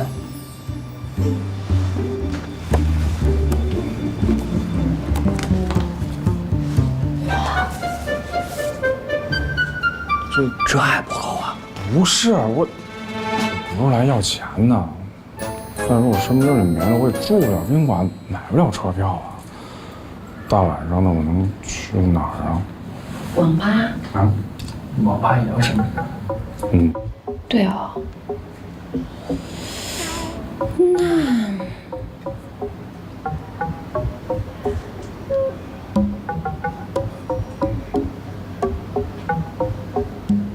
没戏啊！我给你当哑巴，身边没有，赶紧走。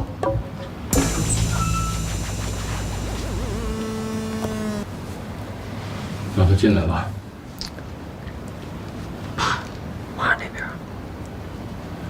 我都听见了，你爸刚吃完药，睡下。再说，你爸是个警察，为老百姓排忧解难，也是我的职责范围。他是真遇到困难了。进来吧。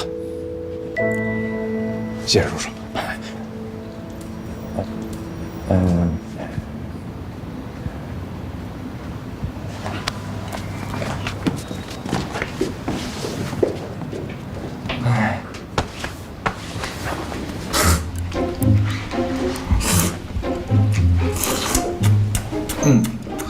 喝坏了这是。你着急了啊。我给那个站前派出所所长打电话了，他那边一有消息马上告诉我。谢叔叔，谢叔叔。身份证可以异地补办，你先去派出所办了个挂失，就是时间长点儿。你可以先办一个临时身份证，这样的话，在有效期限你是住宿也好，办机票啊，还是火车票都不耽误事儿，啊。谢叔叔。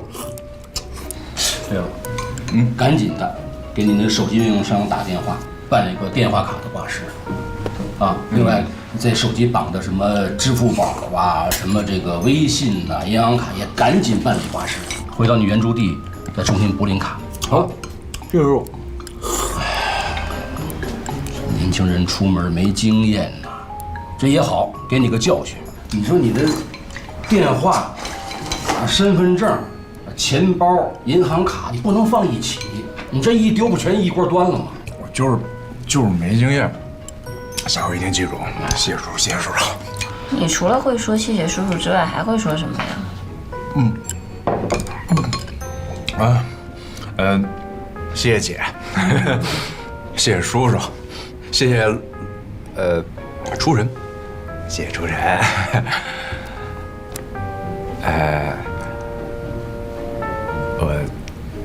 我那再来一碗吧。有。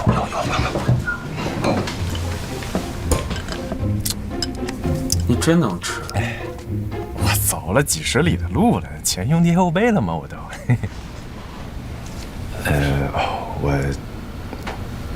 我今晚住哪儿啊？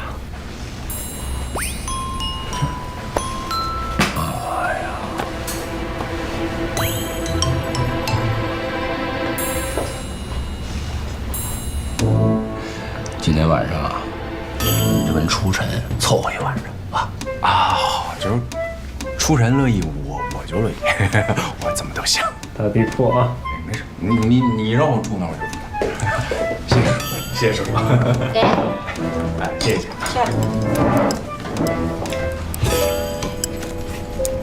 你睡觉不说梦话不打呼吧？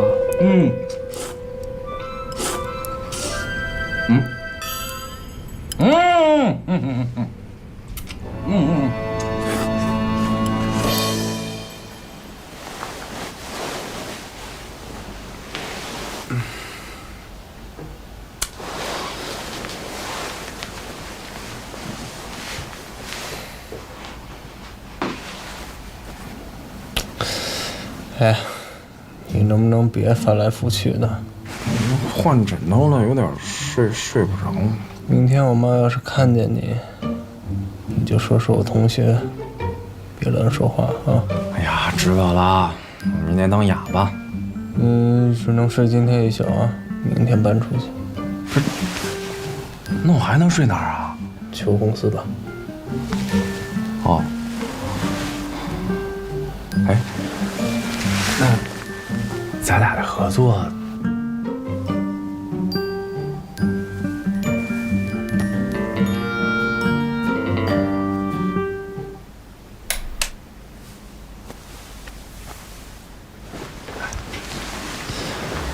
我承认，你确实比我们多一些创业的经验，但就冲你这做事不过脑子的性格，你叫我怎么放心和你合作呀？你的能力还有想法，我是一点都不了解。你就说吧，你除了会惹麻烦，还能干嘛？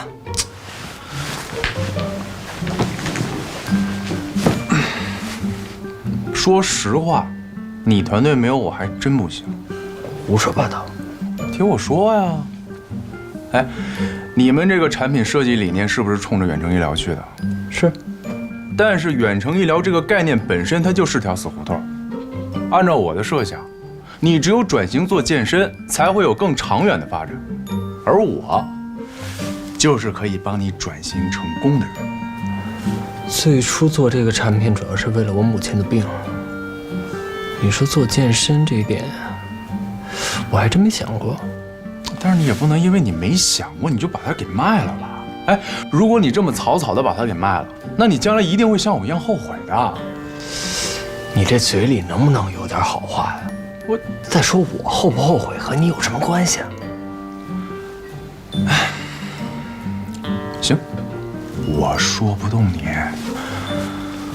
没有找你姐，就让你姐跟你说，你姐的话你一定是听的。你怎么又要找我姐？你是不是看上我姐了啊？什么呀？我是觉得你姐比你通情达理、明辨是非。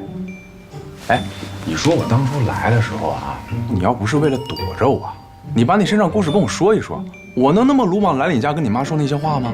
所以说这跟你也是有一定责任的。所以现在是怪我了呗？也不是这个意思。哎，我想表达的是，我是想为你好。行了，睡觉，一句好话都没有。不是，我都说了这么多了，行不行？给个痛快话呗。你再多说一句，你就给我出去。把灯关。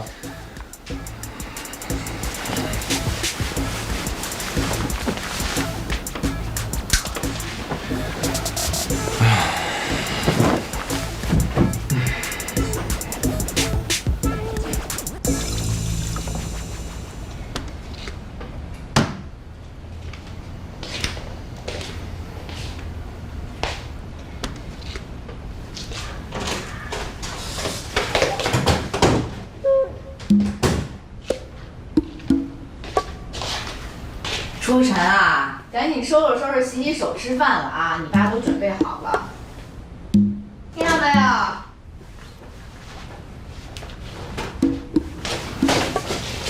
刚才进去的不是你呀，是你姐啊！还以为是你呢。我姐。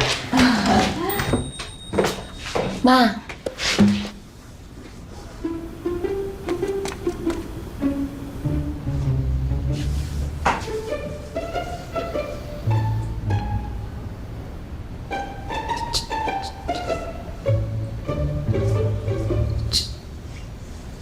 这里边是谁啊？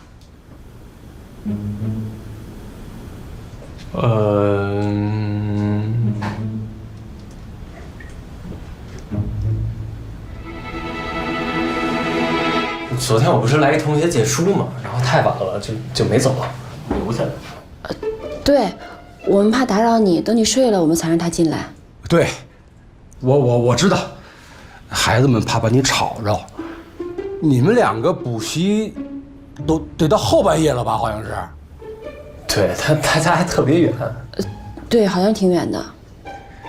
太远了，没公交车了，再说也不安全。对，然后就跟我这屋睡去了。那行吧，那你叫他一会儿跟咱们一起吃早饭，然后跟你一块儿去上学。行，哎，赶紧啊，别让他出来。看到这用完了没有？赶紧快点吧。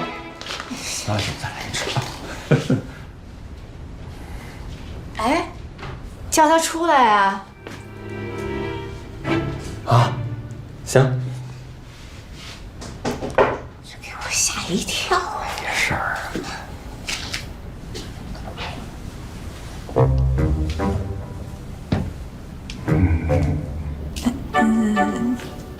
啊，我妈。妈。叫阿姨。阿姨。哎。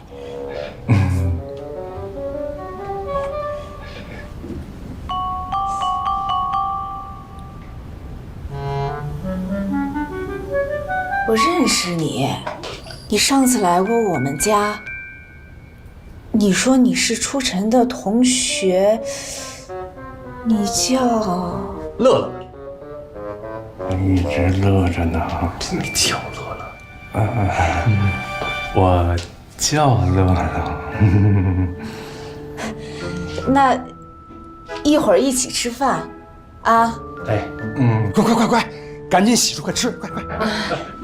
好，哎，来，快点啊！咱们先吃。你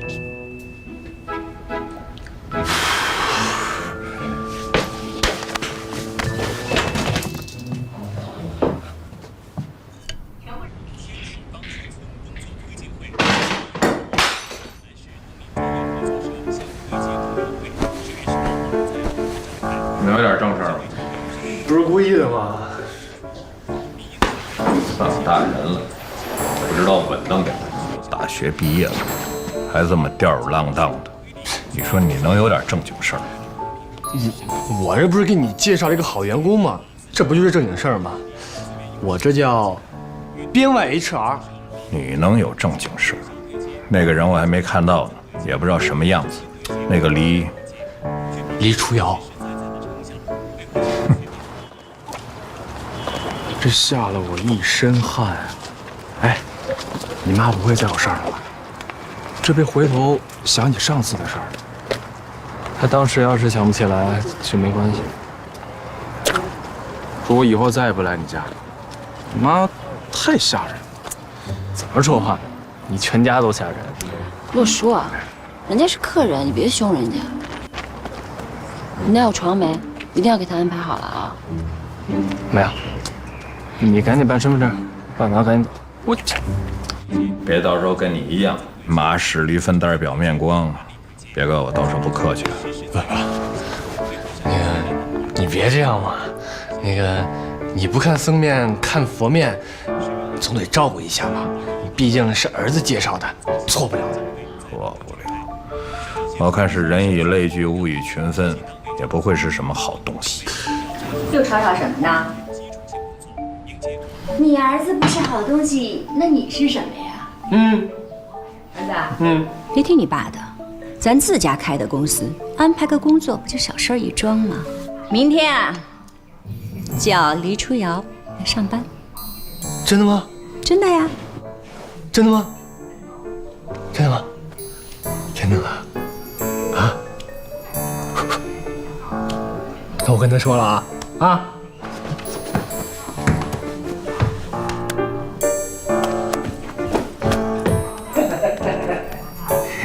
李小姐，你看看你弟弟这态度，我好歹来杭州也是真心实意帮他的。虽然我闯祸了，但那还不是因为你故意躲着不见我。你让我留下来，我还不一定乐意呢。行，我的错，我的错，可以吗？不是，不是，不得等你办完临时身份证之后吗？看你小气的样子。我小气，你最棒，行吗？哎呦，好啦，你们就别斗嘴了。洛叔，如果常先生愿意合作的话，你应该考虑考虑的。看看，什么叫通情达理、明辨是非啊？谢谢阿姐。你通情达理。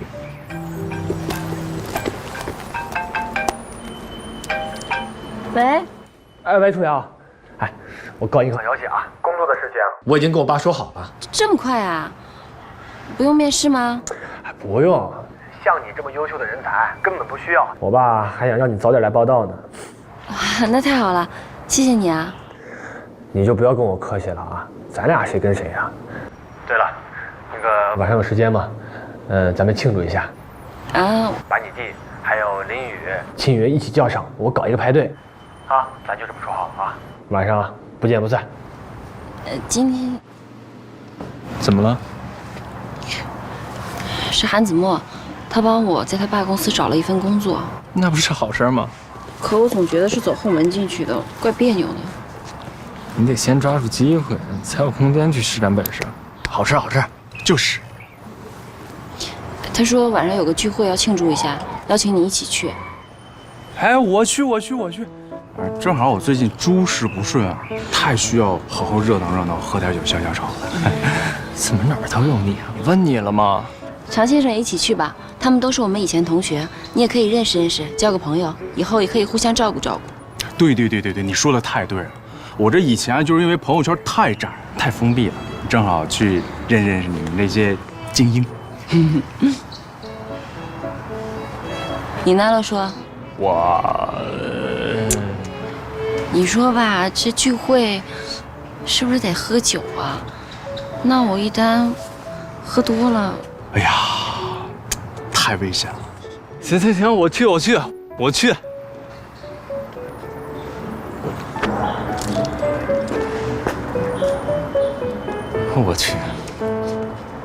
干杯！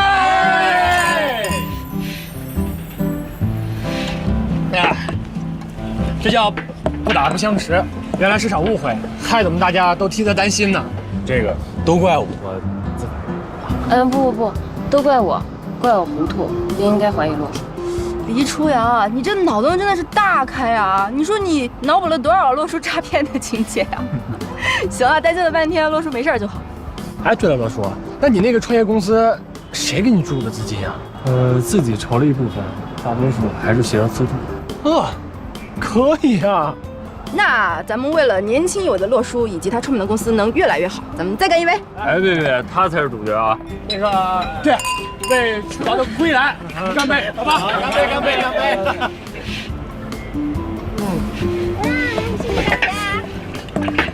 真好，真希望明年、后年、大后年，以及每一年的每个夜晚，我们都能像现在这样，听听歌，喝喝小酒，看着夜景，无忧无虑啊。可是啊，梦想很美好，现实却很残酷。咱总得工作，总得升职加薪，总得结婚吧。我呢，希望我爸给我留下足够的钱啊，带上我心爱的人，是畅游这个世界，玩得痛快。我可不想把生命浪费在这个天台上，这个酒吧里，还有这座城市，对不对，初瑶？我觉得这个城市挺好的呀，这个城市有我们的家人，有朋友，还有洛叔。我的梦想呢，就是买一座大房子，然后让我所有的家人都住在里面。哎，卢叔，你的梦想是什么呀？就希望咱妈的病早点好起来吧。希望初晨能看到这一切。放心吧，初晨一直都在的，他一定会看到的。对了，跟大家公布一个好消息，我和秦云要结婚了。真的？那恭喜啊！哎，秦云，你想要多少红包？随便说，随便开。哎呀，随便。兄弟，那你该不会要这个酒吧吧？还是这幢楼啊？你可别狮子大开口啊！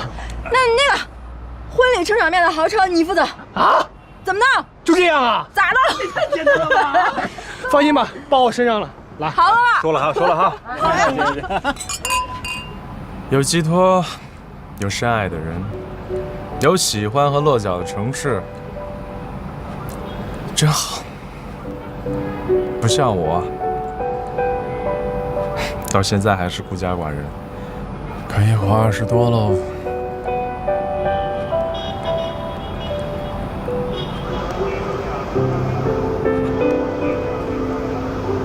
我上个厕所。哎，喝多了。我没事儿。我拿个水给他。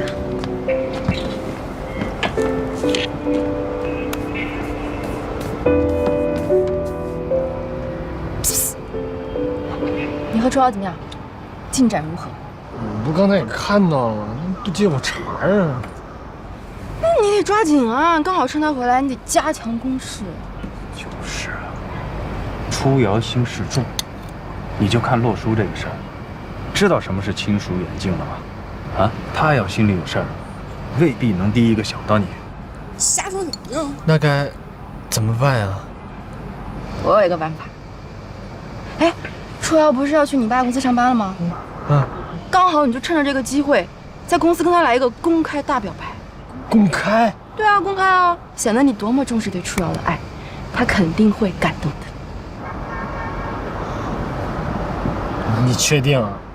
反正要是秦云当初能这么跟我表白，那我肯定会乐晕过去的。那行，那我就按照你说的这么办了啊。你是她闺蜜，你比我懂她，那我试试。那你不试试，你咋知道呢？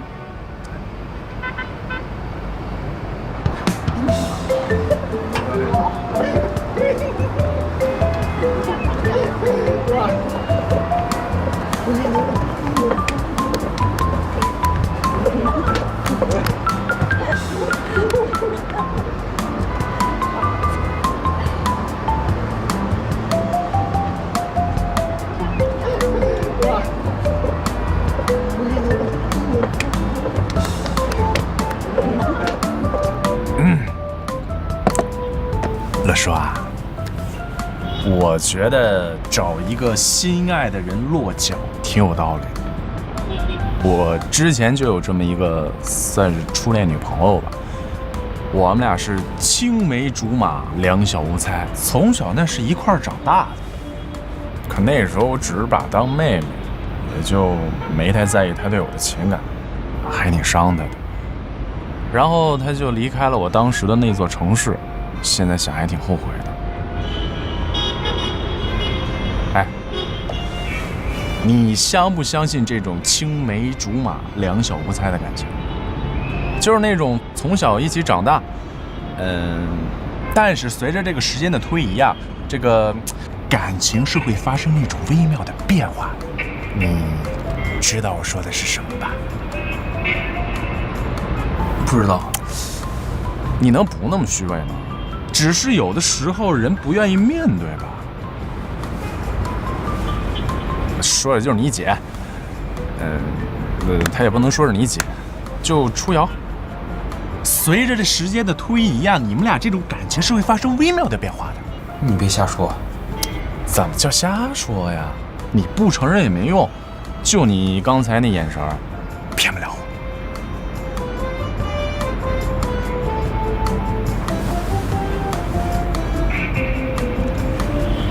哎呀，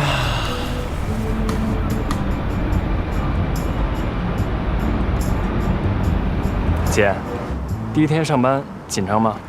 你也太小瞧你姐了吧？我不紧张，就是有点兴奋。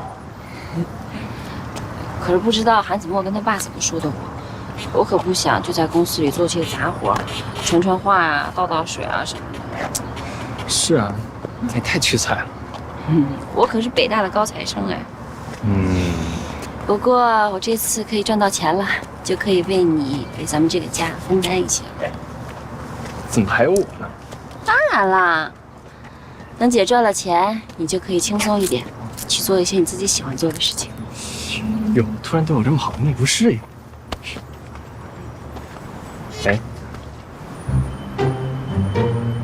哎，你怎么来啦？今天第一天上班嘛，我送你去公司。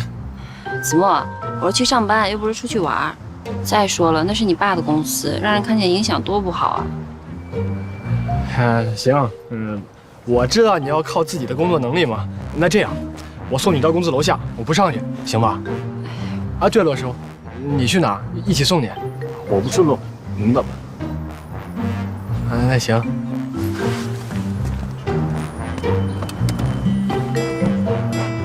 那我走了。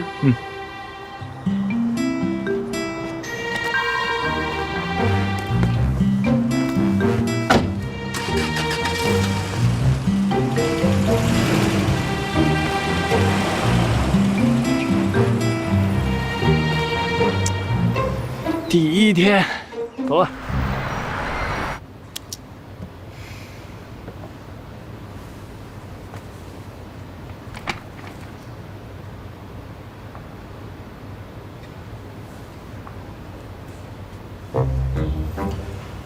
这小子胆儿够肥的呀，敢到你们家去闹事儿。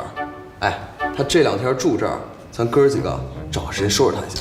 行了，他已经够惨的了，都跟吴亚军闹僵了，都不知道吴亚军现在怎么想咱们呢，说不定还以为我们把他策反了呢。策反？你刚拍间谍片呢？你别打岔。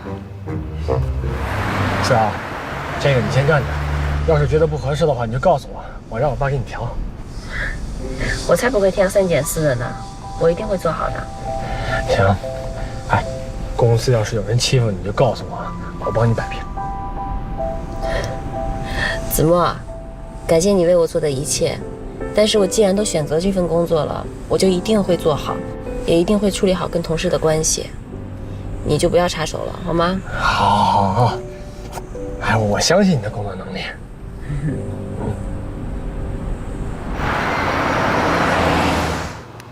我们接下来也不可能把东西卖给他了。关键这个吴亚军在行业内从中作梗，现在也没有别的公司愿意跟我们合作了呀。其实以我们现在的能力，我们可以自己把它做下去。这想做容易，可做起来难啊，罗叔。咱们现在缺的就是钱，钱呢？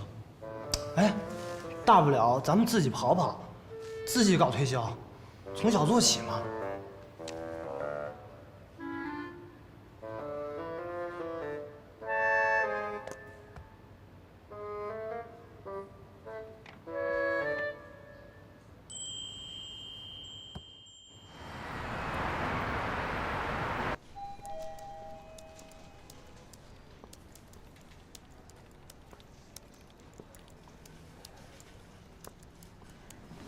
你好，我叫黎初瑶，是过来办入职的。啊，黎小姐啊，您就是来实习的呀？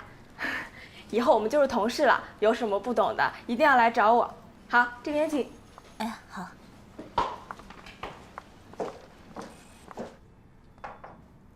请进。郝总监，黎初瑶到了。好。哦，你把齐毅叫过来一下。好的。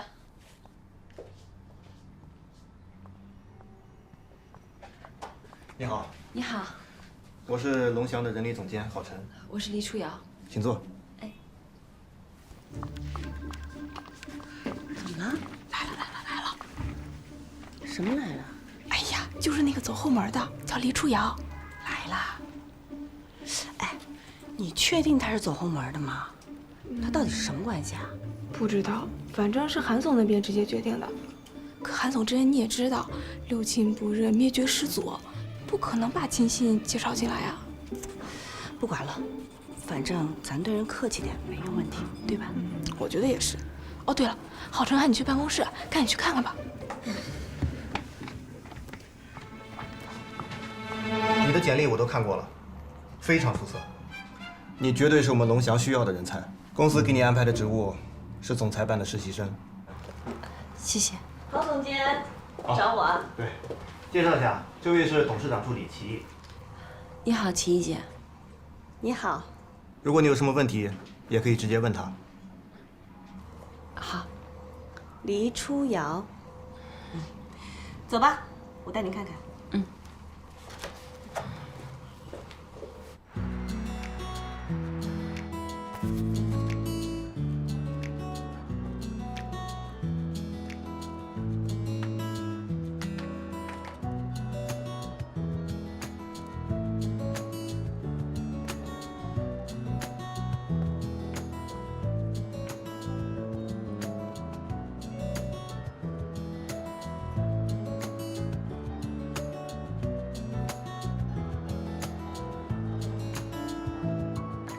先生，请问您需要点什么吗？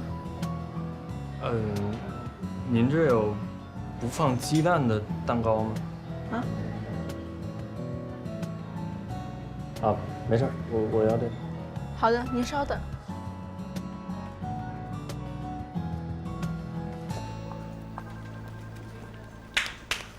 大家停一下手上的工作，我给大家介绍一下，这位是你们的新同事，他叫黎初瑶，大家鼓掌欢迎。谢谢大家。好了，坐起来接着干活吧。来，这里就是你的位置，以后你就在这儿开始你的新工作。有任何的问题随时找我，千万不要客气。好的，齐毅姐。太客气了，那个你赶紧坐下来休息会儿吧。啊，哎，齐毅姐，我有什么工作要做吗？啊，其实我们公司还蛮闲的，你就先刷刷朋友圈吧。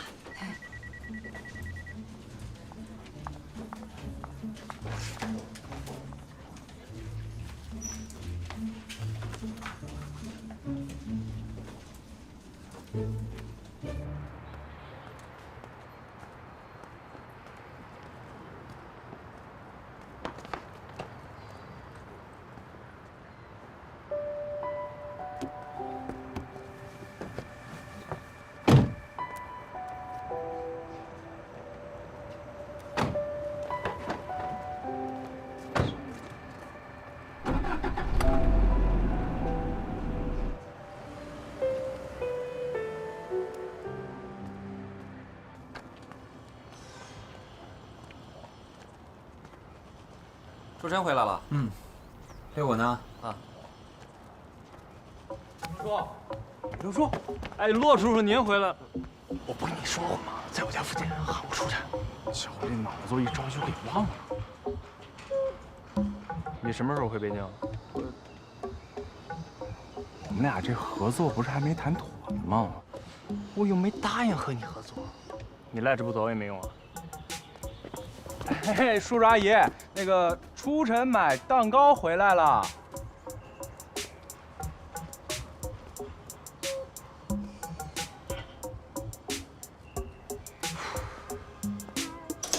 叔叔阿姨，叔叔，哎，家里没人啊？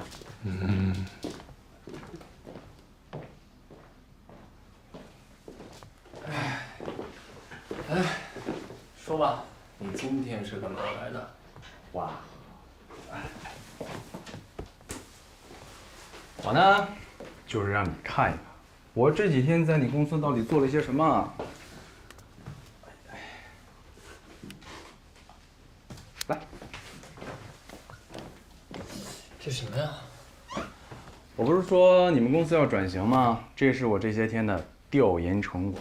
那个，你们公司现在啊，对外导出的数据啊，太过专业了，市场呢太窄，但是对我们的技术要求却是大大的提高了。哎，你这相当于给自己挖了一坑，你知道吗？如果你的技术革新赶不上你的更新速度的话，你很快就会被用户抛弃的。我就不说别的了，如果活跃用户的这个数量达不到预期值的话，这投资商是有权撤资的。那你的意思是健身就可以啊？你往后看呀，哎，后面的才是核心的。这身体运动之后啊，动能量消耗的测法，啊，双标水计法、心率记录法，还有这个间接测热法以及加速度计法，这些东西啊，都是可以融在你的这个手环里面的。这样呢，你的手环它的功能呢就会越来越强大，市场呢也会更加广阔。这个想法倒是不错，看来你没少花费心思呀。那当然了，我这么跟你说吧，我是熬了好几个通宵啊，那是。我呀，还得防止你们公司那几个小子偷我的想法，都是他们不在的时候半夜做的。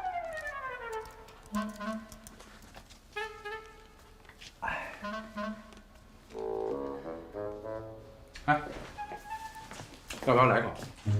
吃一口。吃一？我让你吃了吗？不是你买蛋糕不就是吃的吗？这是给我姐买的入职蛋糕。算了啊。那我回头再给他买一份还不行吗？哎，不用了，反正今天他也不回来吃饭。哦。哎，我都说了这么多了，你说这个想法也很好，那我进入你们信义科技入伙这事儿是不是可以敲定一下了？这样吧，你和我回公司，我们大家商量一下。行。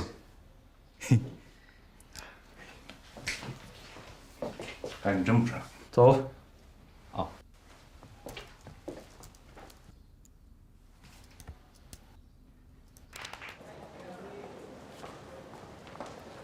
韩总。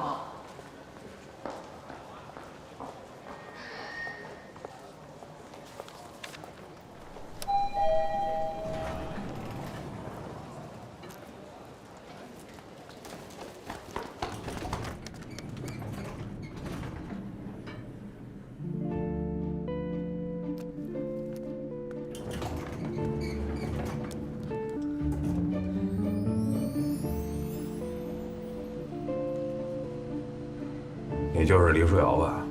嗯。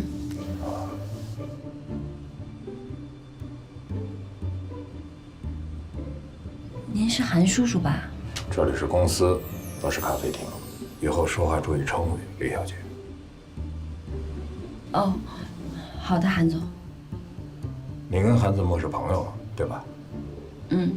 李小姐，我给你提个醒儿，你记住，在龙翔靠的是实力，不是朋友。你要是认为你认识那个韩什么子墨就可以沾什么光、乘什么东风的话，我只能告诉你，韩子墨在我这儿就是个屁。懂？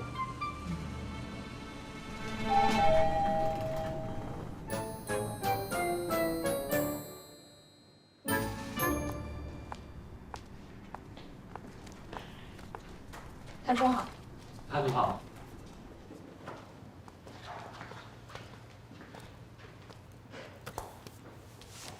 常大乐这次来呢，是有一些想法想和我们分享一下，咱们听一听吧。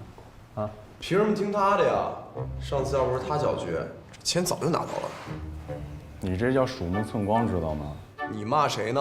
哎，行了，说正事吧。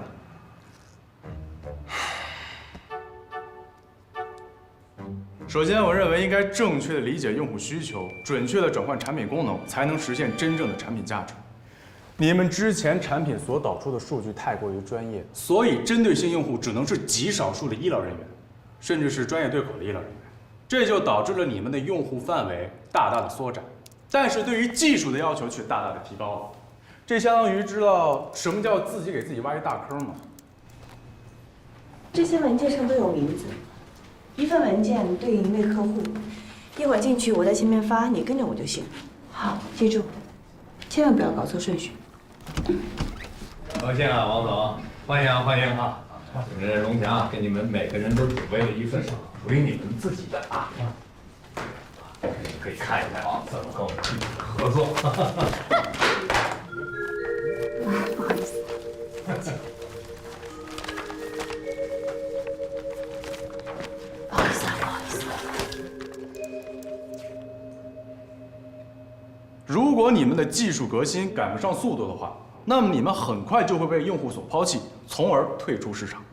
哎，现在我国注册在案的医师总数大概在300到500万之间，在按科室细分之后，有可能使用到咱们产品的人数，连这个数的1/20都不到。没错，顶尖的技术如果用不在点子上的话，那就叫浪费。所以我觉得必须要改版，而且要改变产品方向。不好意思，这份东西不是我的，连名字都写错了。我的也错了，这不是我的名字。徐助理，公司这么重要的商务活动，你能给我带个有脑子的吗？啊？我说错了是吗？作为公司的财务总监，我有义务提醒你一句：如果真的按照你的想法来做，那跟洗版重来没什么区别，还得继续往里投钱。先不说咱们有没有钱吧，就算有钱，能不能赶上科技展会还不一定呢。不是，还要投啊？我就剩这么点存款了，再投老婆本都没了。哎，你能不能不改了？咱想别的办法。不改的话，只有死路一条。赶紧给我换人。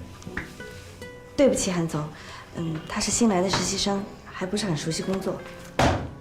他是新来的，你也是新来的啊！他是菜鸟，你也是菜鸟，啊！你跟了我这么多年，你应该知道，我龙翔不养闲人啊！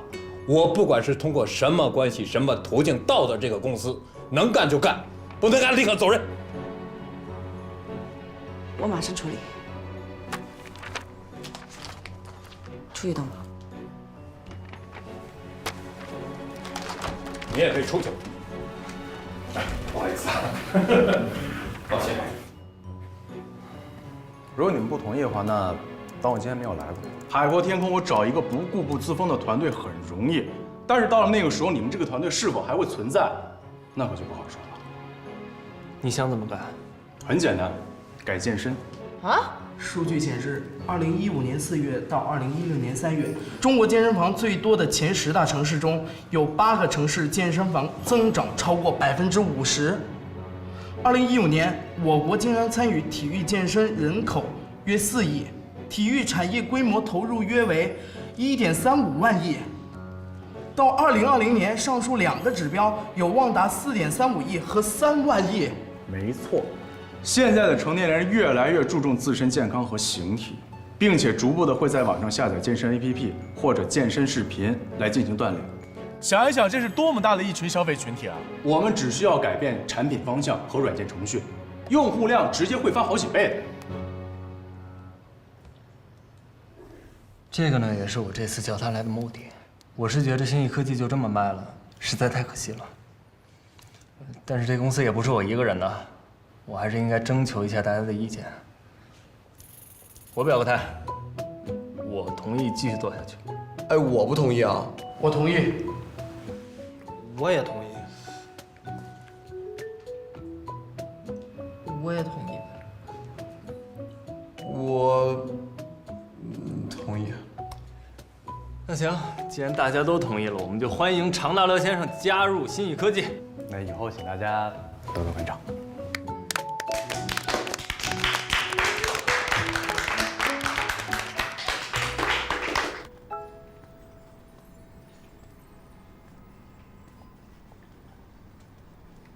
李初阳，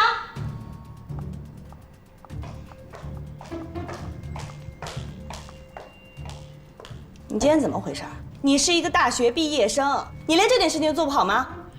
愣着干嘛呀？赶紧去找同事，找到资料，好好提前做功课。下次要是再出什么岔子，可没人给你兜着。好。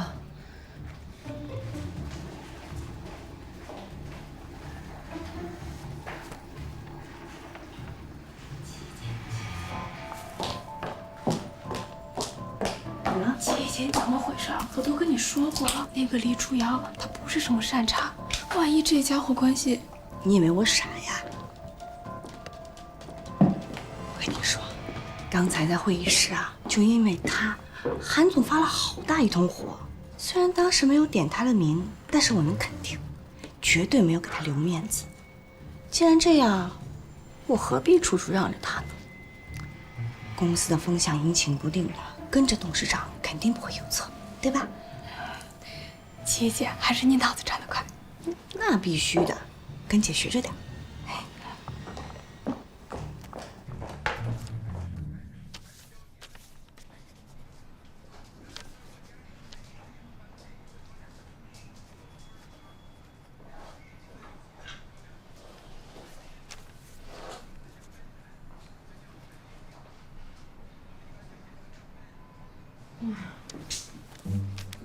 不行，这家酒店太小了。这个价钱能找到这个地方就已经不错了。清源，我家去10桌人呢，10桌，你又不知道我妈这人好面子。再说了，我这辈子就结这么一次婚，哦，你让那么大一群人挤在这么个小地方，我妈还不得气爆炸？但咱也得考虑成本问题，对吧？成本超了可以赚，抹了我妈面子那可挽救不了啊。你妈这是嫁闺女呢，还是办排场？虚荣。那是我妈，辛辛苦苦把我养这么大，哦，我为她的虚荣买单，那怎么了？怎么着？你是觉得不满意还是怎么的？行，不满意那就别结了。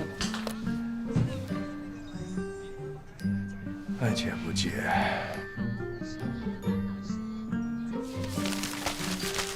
你什么意思啊？什么叫爱结不结啊？什么意思啊？你说的啊？别结了。不是，媳妇儿，我不是那个意思。媳妇儿，我错了。我的意思呢是，你爱结不结，我是非得跟你结。不是，媳妇儿，媳妇儿，我错了。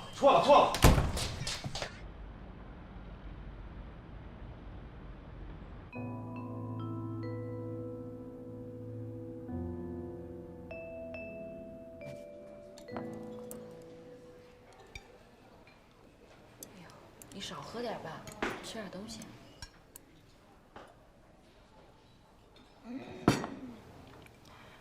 啊，你说我们俩在一起这么久了，多不容易啊！我跟你说过的，我爸妈压根儿就不同意我跟秦云的事儿。要不是我死乞白赖，一哭二闹三上吊的，那秦云能娶得到我吗？啊，到头来，一辈子就这么一次的婚礼，他就不能哄哄我、让让我？对，这件事儿啊，是秦云不对。不过你想，他也不容易。再说了，你们俩在一起那么久了，你就体谅体谅他呗。唉，人呐，活着真的是太难了。哎呦，好了，别喝了。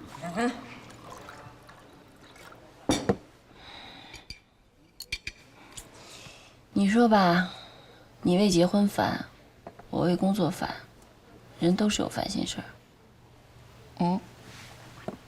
工作，你怎么了？我呢有个上司叫齐毅，他每天啊就各种找我茬。对不起啊，齐毅姐，我真的是太紧张了，我不是故意的。你不用跟我解释，自己做错了事情，自己不知道找原因，怪到我的头上是不是？你不从自己身上找原因的吗？我告诉你，这里是公司，不是爱心援救组织。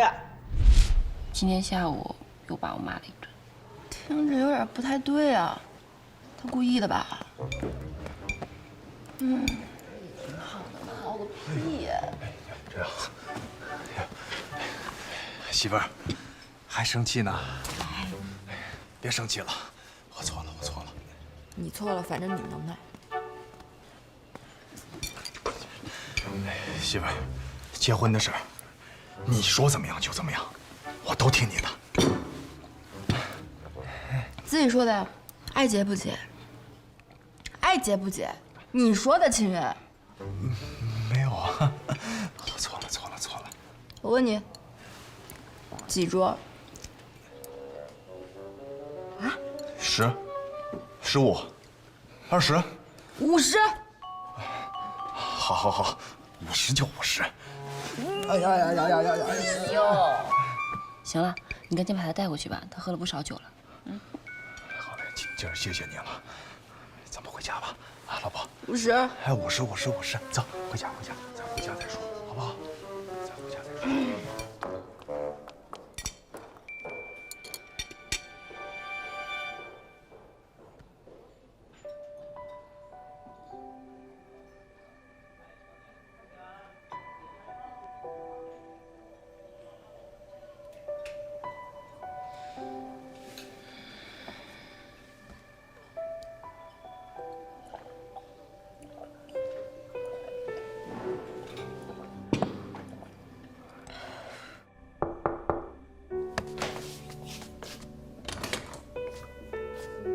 这么晚，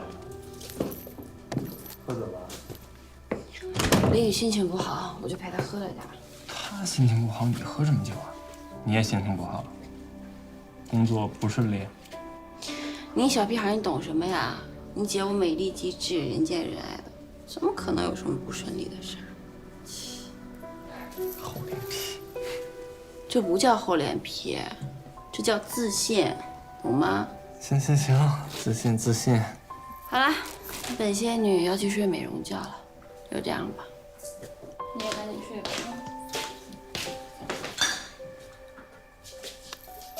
哎，谢谢你等我到这么晚。我不等你，爸妈也不放心啊。你把水喝了吧。我弟真贴心。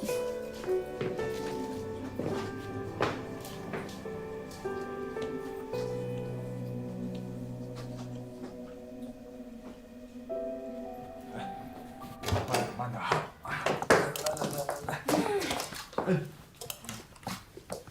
真受死了。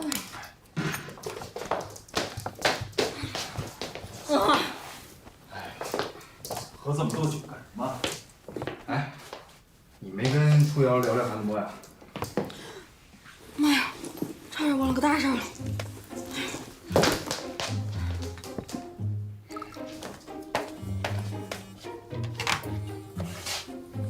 喂，初瑶，在你家公司被人欺负了。什么？这些文件都已经盖过章了，你给我听清楚了。绿色的是法务部的，白色的是财务部的，粉色的是销售部的。一会儿你送到各个部门去，千万不要弄错了，记清楚了吗？嗯，好。愣着干嘛呀？快去啊！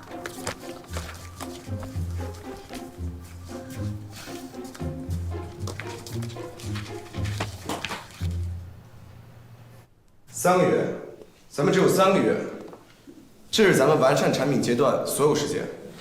啊，这不等于把原定的上市时间给提前了吗？之前因为互助社交的事儿，我们耽误太多时间了。要想在市场抢占先机，一定要把这些时间争取回来。我同意。这样吧，咱们分配一下工作。思怡，你去找一些专业的健身教练来做顾问。那移动端的 App 开发还有硬件改善，交给你们3个了。好。大乐，你和我去工厂先定制一下样品，3个月后我们内测。 3个月之后内测的话，就我们现在而言，确实有点赶了点儿。就算加班加点，连续加3个月的班，那还不废了？所以啊，我作为新艺科技的 CTO， 我就要以身作则，加班加点的完成任务。你怎么就成 CTO 了？我就是 CTO。我是 CTO。我知道成 CTO。为什么让？我是 CTO。小韩总。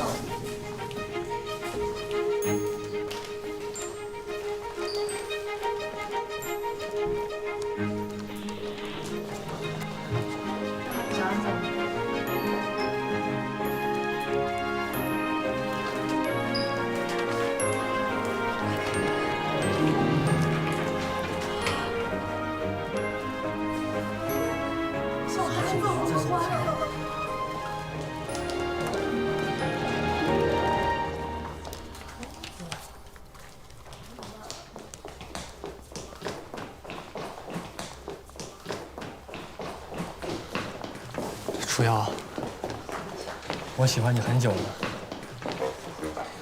做我女朋友吧。你说什么呢？哎，你别跪下！你要不答应的话，我就不站起来。在一起，在一起，在一起，在一起，在一起，在一起，在一起，在一起，在一起，在一起。 你拉我起来就摸摸了啊！在一起，在一起，在一起。喂，没事干是不是？回来工作。闲的。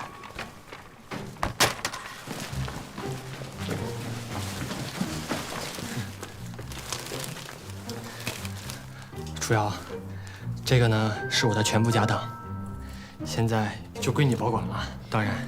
以后咱们家的财政大权都由你来决定。最重要的是，里面有我的身份证，如果你愿意的话，我们随时可以去民政局。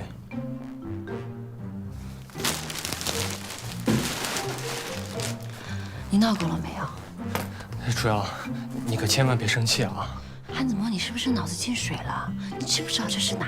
哎呀，反正是自己家的公司，这样也挺好的，大家都知道我在追你。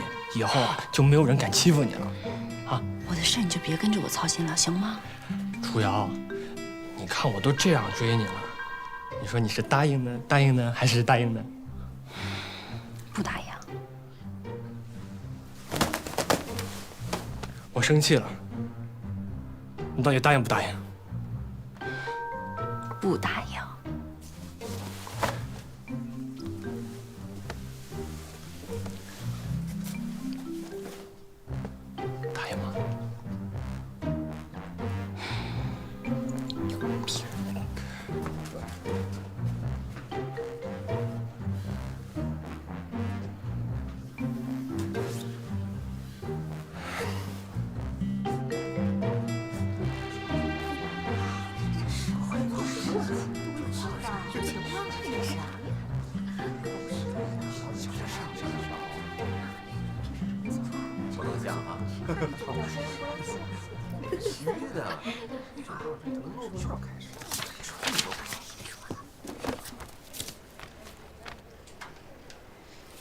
齐怡姐，我的文件呢？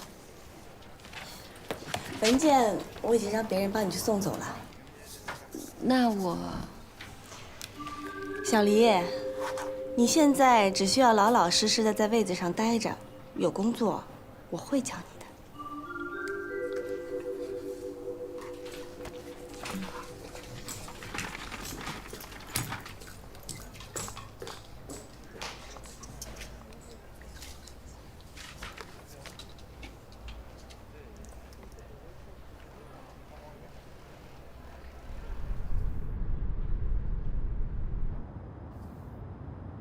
昨天就看你不对劲儿，你说你工作上不顺利，怎么不早和我说呀？是我自己工作能力的问题，也不能怪别人给我挑毛病吧。唉，再加上韩子墨今天这么一闹啊，我以后在公司更没法混。不过这个齐要是故意找你麻烦，你也没必要忍着。哎呀，行，不想想了，就这样。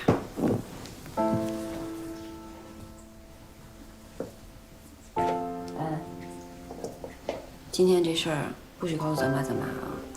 知道了。去了。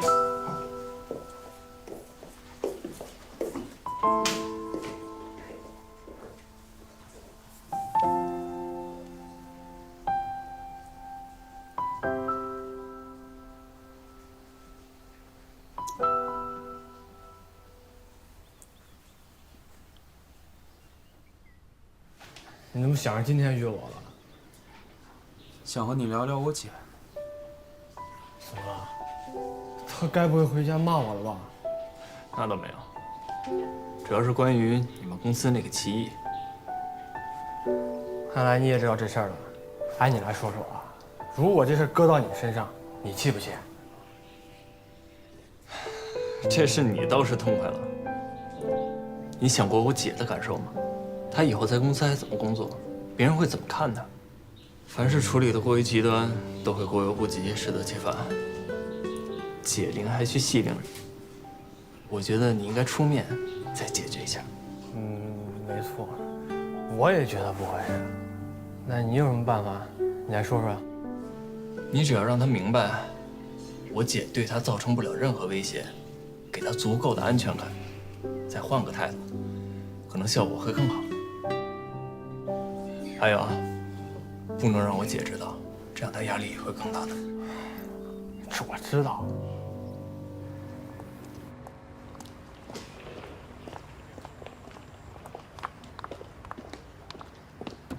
齐助理，小韩总，你怎么又来了呀？我可没有欺负初瑶啊！不，你别误会啊，我今天来呢是要跟你道歉的。道歉？道什么歉？昨天呢是我太冲动了，给你们添麻烦了，真是对不起啊。哎呀，您言重了，这很正常嘛。那个是这样，我跟黎初瑶呢认识了很多年，我挺喜欢她的。我把她安排龙翔呢，也是为了当一个跳板。下一步呢，我打算让她跳到我们家来，你明白吧？我明白。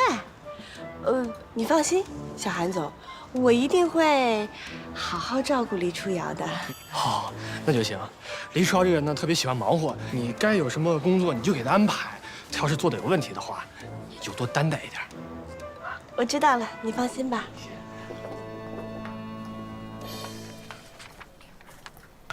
初瑶，这个是公司新项目的文案，你看一下，然后写一份评估报告给我。公司的文案格式是统一的，我已经让同事发到你的邮箱了，你按那个来就可以了。从今天开始，你要慢慢开始熟悉公司的业务内容，有什么问题随时来找我就可以。好，谢谢齐毅姐，太客气了，赶紧忙吧。哎。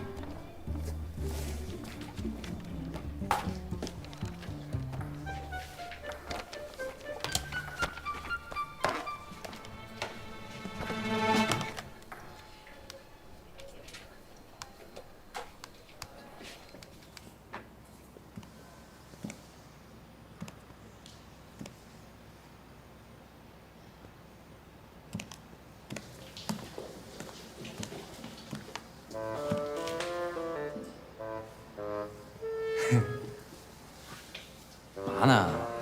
这开会的时候，你手机信息一直不断的，还挺乐呵。有啥好事啊？我姐在公司遇上点麻烦，我让韩子墨解决了。韩子墨帮黎初瑶。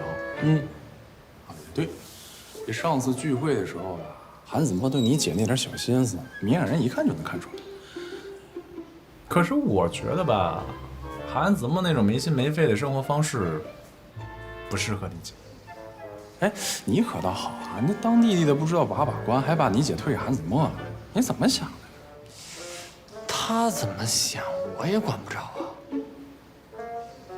反正我觉得韩子墨不靠谱，他跟你姐不合适。他和我姐不合适，那你对我姐怎么这么上心啊？我不是觉得你姐比你好多了吗？关心关心嘛。你就是喜欢我姐。我跟你说啊，你这种想法很危险啊！我劝你收敛一点，我可不想当你小舅子啊！你这想法不好啊！我怎么就看上你姐了？回来。C，健身顾问的事怎么样？我挑选了5个候选人，经过数据的筛选和比对，目前张志远是最适合我们这个项目的。来，让我看你眼光怎么样啊？就这胳膊啊，这粗大腿，确定不是牛蛙的变种人？馋嘴蛙。你的意思是说，他学员跟他上课的时候，满脑子想都是馋嘴蛙？这明明就是超级赛亚人，好不好？哎呀，你们都闭嘴啊！你们要相信我，这是我挑选的最适合我们的了。阳光硬了，对吧？那正好，你和我去一趟，咱们接触一下。哎，那个牛思义去绝对不会有问题的，比刘关张加起来都管用。哦，哎，对。好笑吗？不好笑，不好笑。去就去。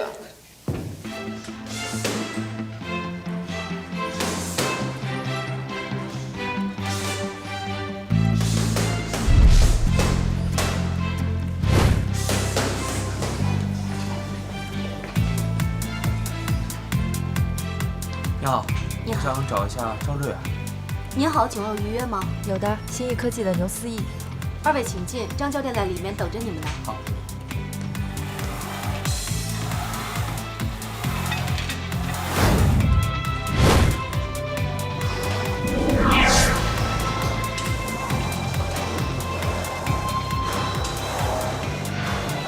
欢迎2位。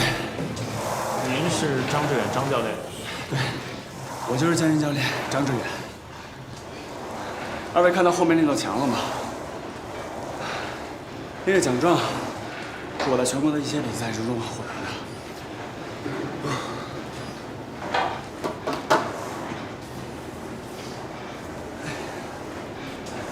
我的偶像，全球健美先生施瓦辛格曾经说过，只有在训练中不断增长，力量才能进步。当你在面对困难的时候，这才是力量。我本人的梦想呢，就是让更多的人享受到健身的快乐。我呢，最擅长的就是女士的媒体塑形。2位也看到了，在我这里的会员大多数都是年轻貌美的女性。像你这样的加入我们的会员，再合什么挂了？我不是来办卡的。推销的。哎，不是。张教练，刚才你也说了，你最大的梦想就是让更多的人感受到健身的快乐。那我们的产品呢，也是希望让更多的健身爱好者了解自己的身体状态。这么说吧，我们新义科技呢是一家自主创业公司，我们希望把现有的一款医疗功能性设备拓展到健身领域。你也看得出来，我们2个呢也不是专业的健身人士，所以想请你这样资深的专业教练来给我们一些建议。这样吧，思义，办张卡。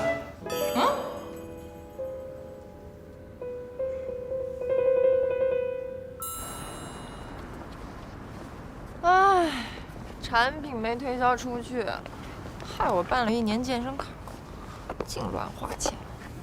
你没发现他特别抵触我们吗？办一张卡至少能多一些交流的机会。再者说，你之前不是调查过，他手下教练和学员的数量怎么样？还真不少。那如果他们都可以帮我们进行产品测试的话，让我们上线的周期可以缩短多少呢？至少2周吧。那得了，办张卡算什么呀？再者说，你这个小身板也该练一练。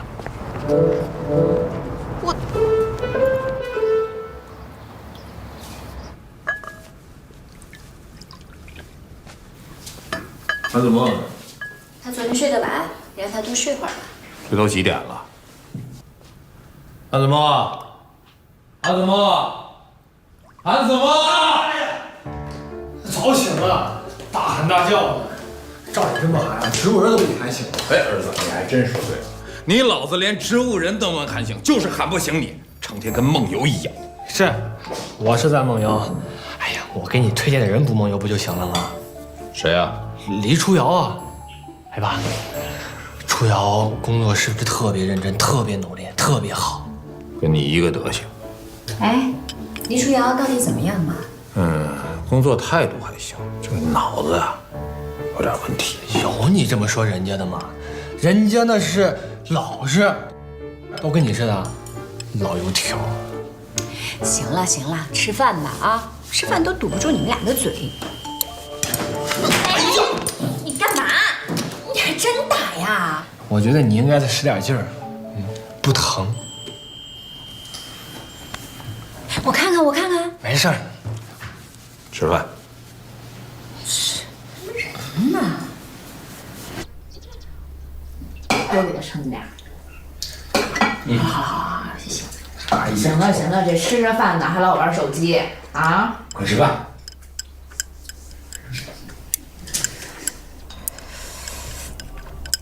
你这2天怎么了？谈恋爱啦？哟，我弟交女朋友啦。那是好事儿。哪天不忙领回来我们瞅瞅，就是啊。一下。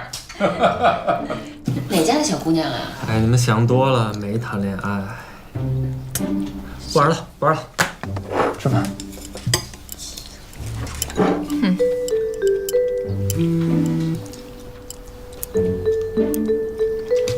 你看人家姑娘等得多着急，还不承认？赶紧回人家呀！不回。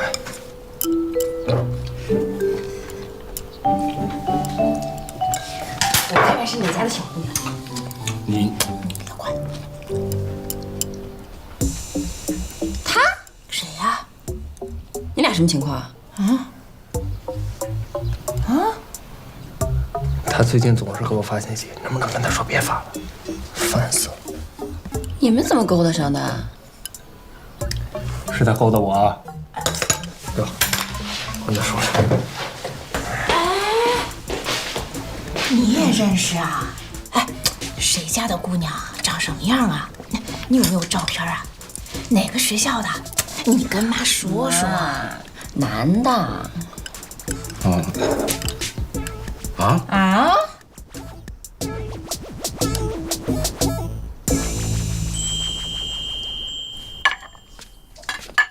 哎，你最近跟韩子墨联系的挺频繁啊？没有。还说没有？吃饭的时候一直跟他发消息，怎么回事？可能他看我公司最近发展不错，想合作。他跟你能合作？怎么可能啊？我跟你讲啊，他这人没什么正事儿，你别被他忽悠了。他还能忽悠我？你别被他忽悠就行了。忽悠我干嘛呀？把碗刷了啊！这小子。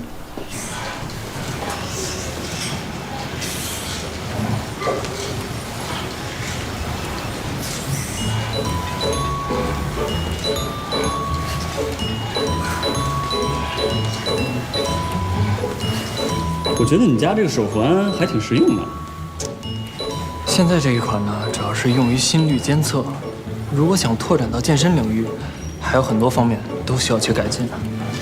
啊，对了，张教练，虽然现在健身是热潮，来办卡的人络绎不绝，可是我发现真正能坚持下去的学员好像寥寥无几啊。对，我也发现了这个问题。我觉得现在的人呢，普遍都心浮气躁，来了1、2个月之后，看着没什么效果，体重不减反增，自然就不来了。没什么效果。如果我们的手环可以通过手机 app 去汇报每一次健身后体脂、肌肉还有水分的变化，让大家更直观地了解到健身后的效果。那会不会更加激励很多人在健身这条道路上长久的走下去？这个主意不错啊，那当然好了。危险！对不起，对不起，对不起，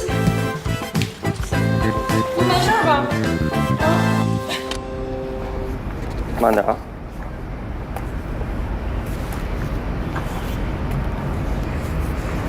张教练，幸亏没有伤到骨头，真的不好意思。谢谢你啊，张教练。没事儿，但是记住啊，以后自己不熟悉的器械，千万不要在没有人指导的情况下使用，多危险。知道了。行，那我先回去了，你们路上慢点啊。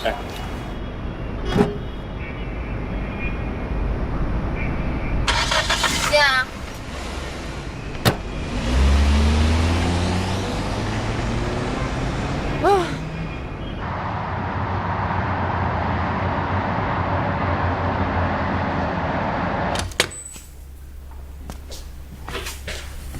回来了。您拿这么多衣服干嘛呀？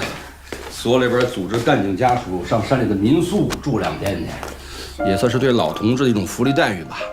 正好带你妈放松放松去，那儿天然大氧吧，空气特别的好。那我妈这身体能行吗？咨询大夫了，大夫说，换换环境更有好处。啊，那药带了吗？都带了，你妈都给准备好了，你操心操。哎，你别说啊，我这都多少年没出去了，还真想出去走走呢。那你们到了就要打电话啊，每天必须得联系。不说差点忘了，充电器。哎，这忘了可耽误大事儿。看你这个人的脑子啊，我都提醒你多少遍了，跟你出去还不如跟我的孩子们出去。哎呀，这是嫌我老了呗？啊！我告诉你，等你走不动的时候，那背着你往山上跑。我等着呢。给，搁你的兜里边。山上冷，拿点厚衣服吧。你提醒我了，那个初晨啊，跟我去我们卧室那个床底下，把我跟你爸的那个厚衣服啊给拿出来啊。别，你2件就够了啊，1人1件就够了。行，知道。爸，你们真行吗？没事儿，我保证24小时不离开他半步。一定要注意啊。行吧，我每天定时向2位小领导汇报。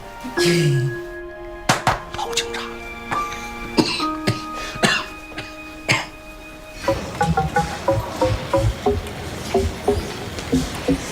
张教练，真的不好意思啊，都是因为我。您好点了吧？没事儿，这点小伤算什么呀？哎，咱们继续练啊！啊，我起来，来，我起来。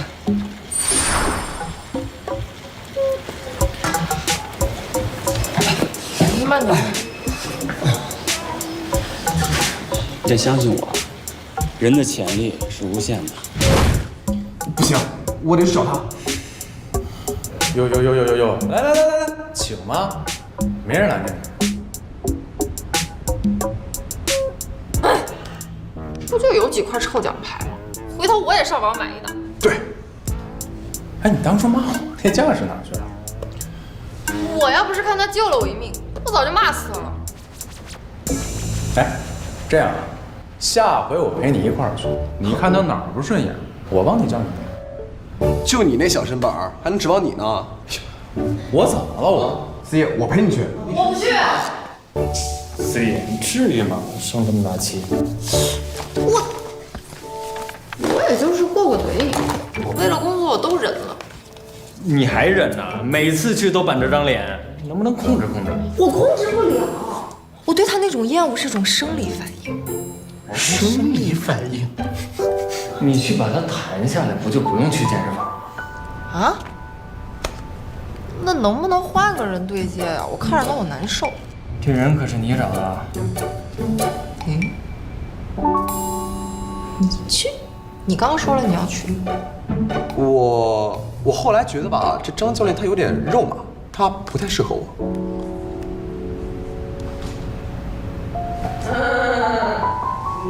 你们去。我敷衍。哎，胖子，你不去啊，胖子？哎呀，这关键时刻呀，还是我最好。我陪你去。啊？我说我陪你去。不用了，一个张志远已经够我受了，再来个常大佬，我可受不了这种折磨。嘿，我觉着挺合适的，正好他可以陪你。米洛叔，我觉得吧，肉麻就肉麻点吧，为了你能豁出去。而且我觉得他应该对我不会感兴趣，我陪你去。哎，我怎么觉得哪儿都有你啊？我怎么了？哪儿都有你？我陪他去怎么了？我陪他去的。刚才让你去啊，我去，就我去啊，去你那儿去。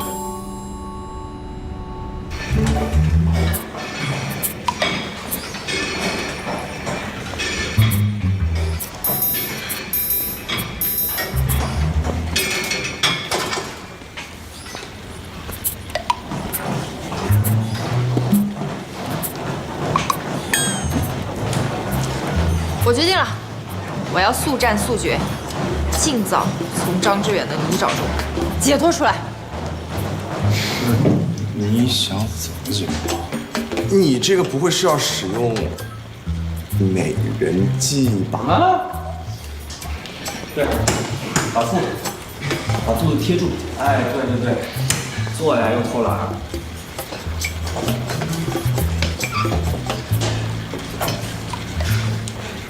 这个，再加一个。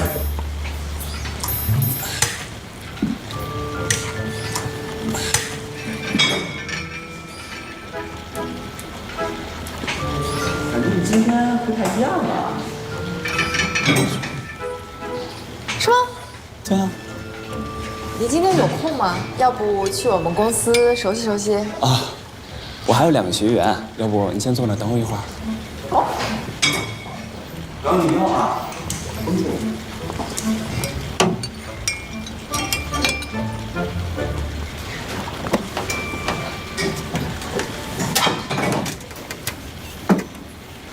刘小姐，喝点水吧。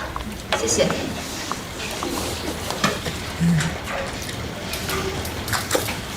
没事吧？没事儿，这水挺烫的。我们健身房女学员比较多，张教练准备的都是热水。他说呀，热水对女性好。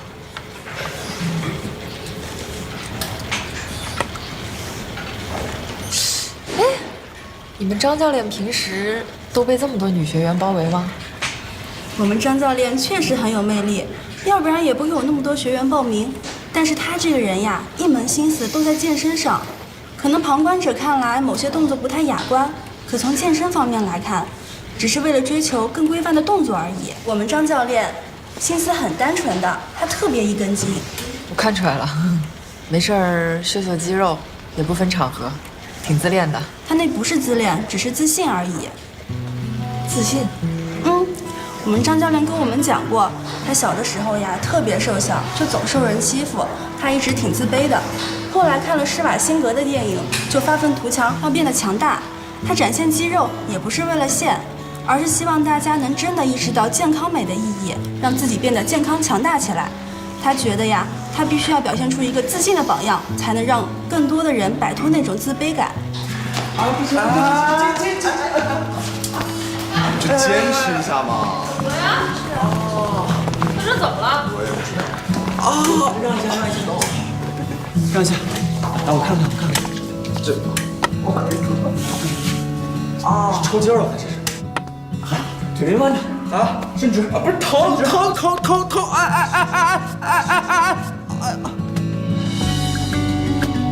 放松，随着我手的力，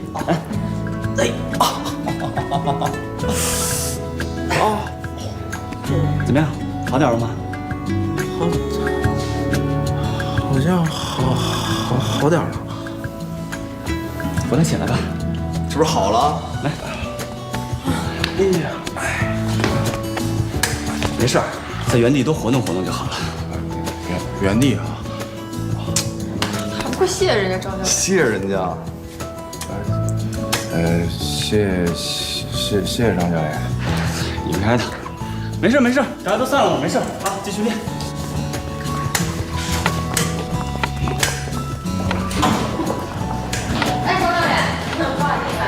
才冒犯你了。今后大家都是好兄弟。难得啊，思义今天心情很好嘛。等我一下，我去换件衣服，一会儿就出来。呀，难得呀，思义今天心情挺好啊。哦。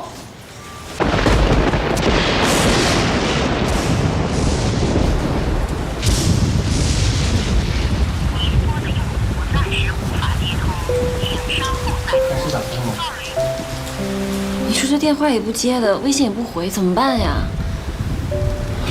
我看天气预报说，山上的雨比这还严重。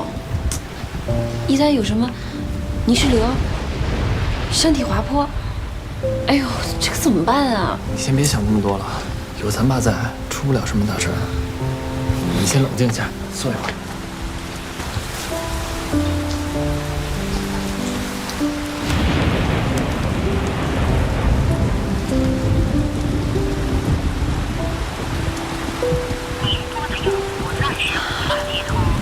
还是无法接通啊？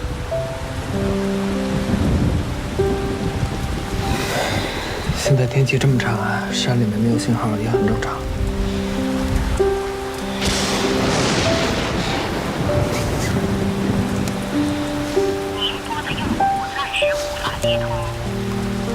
你要不先去睡吧，有什么消息我告诉你。我睡不着。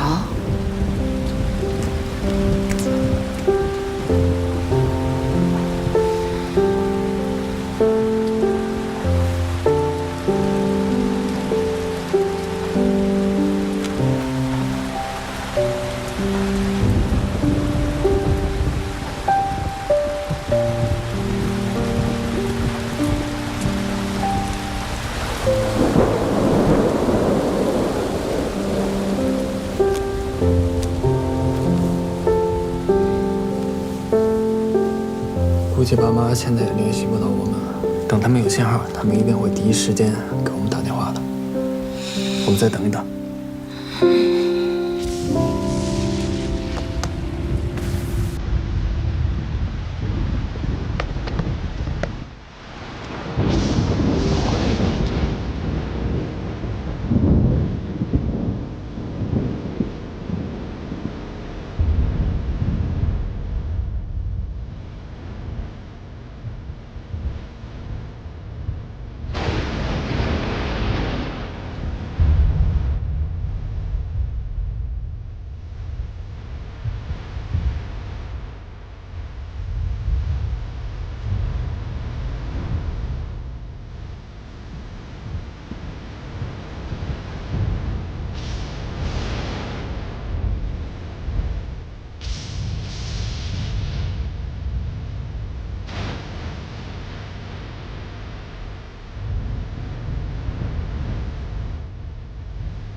哎，爸，你们怎么样啊？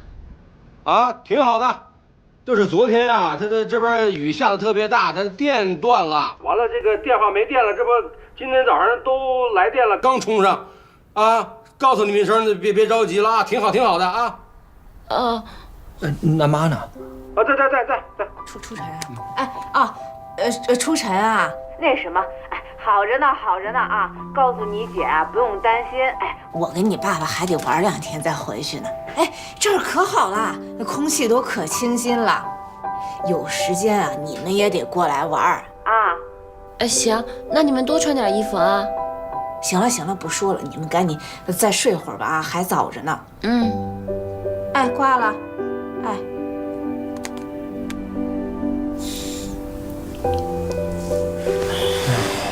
这样就好。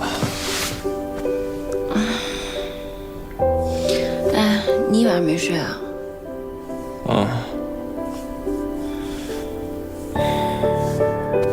你去睡吧，我去买早餐。行，那我再去睡会儿了。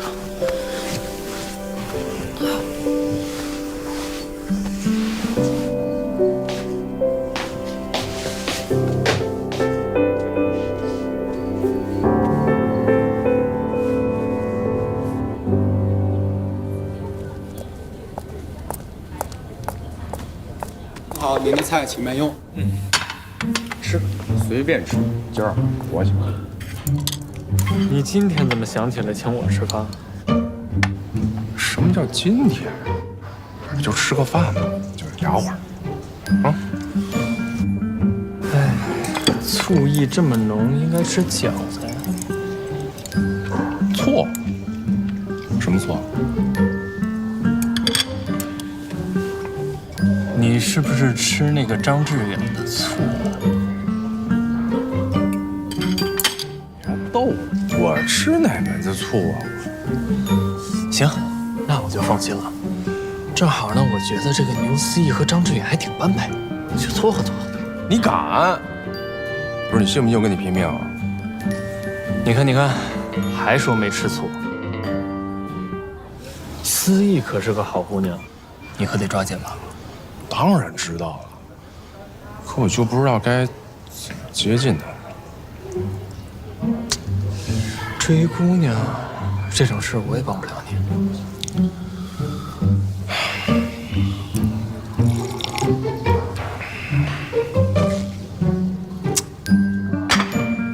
不行，你说我这事业未成，天天想这些儿女情长的事儿，太不爷们儿了。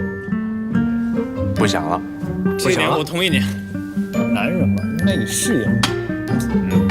等我们登上事业的巅峰，我再把牛思义娶回家。等会儿，谁把牛思义娶回家？你把牛思义娶回家。哎，这就对了。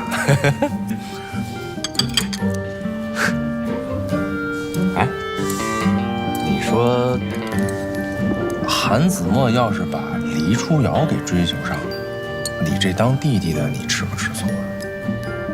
我当弟弟的吃什么醋啊？我要是当弟弟的，我就吃醋。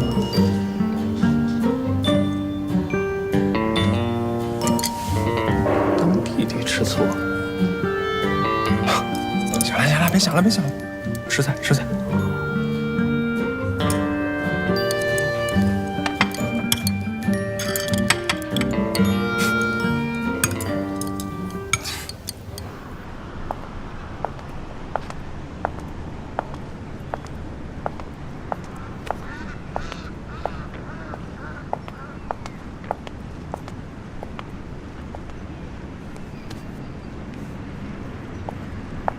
不好看，好看，你多少看啊？这个不好看。我做就特别的好看。我说不好看就不好看。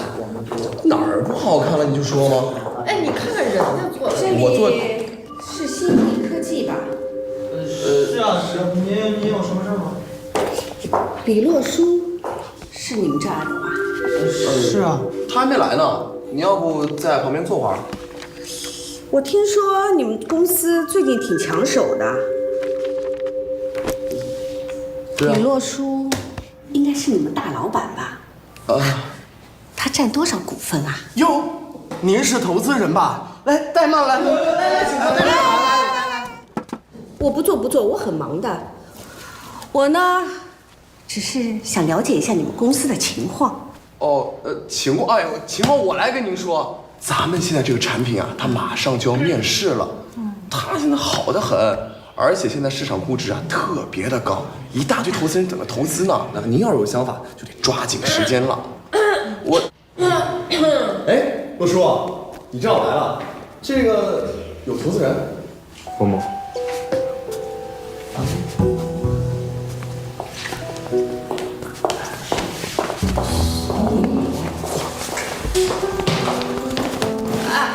喂，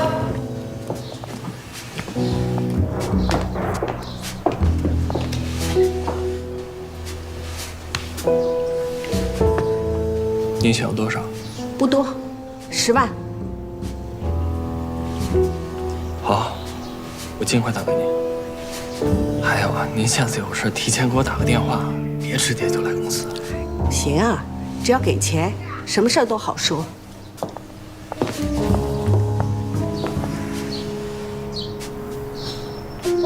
有件事儿，我觉得还是应该告诉你。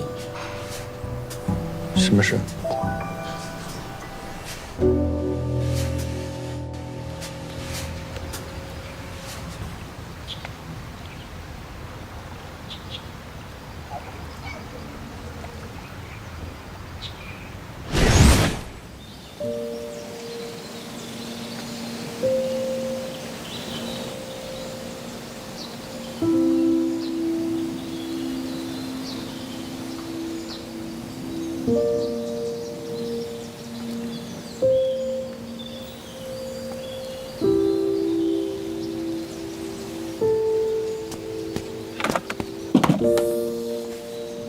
小朋友又来打电话哈。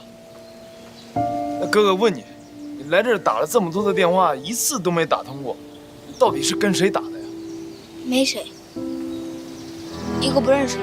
不认识，不认识，你跟他打什么电话呀？我不打了。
洛叔来了，快屋里坐，屋里坐。有啥事儿就在这里说吧。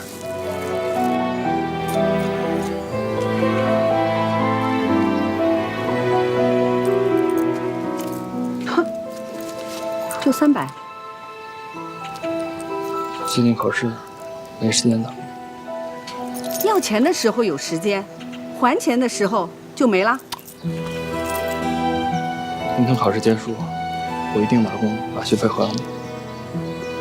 当妈的把儿子抛弃了，自己人间蒸发；当儿子的天天在别人家里吃白饭，你们一家可以呀、真把麻烦别人不当回事儿。就少说几句吧。洛叔，快屋里坐一会儿吧。我不去了，走了。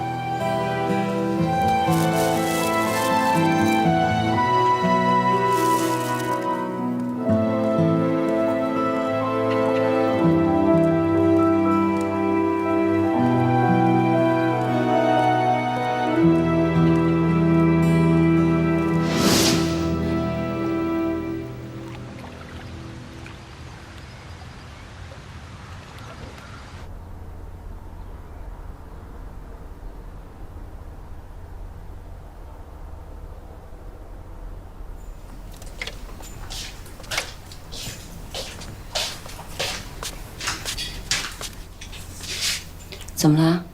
有什么心事啊？没事儿。别骗我了啊！我刚刚回来的时候，看到你在楼下坐着，出什么事了？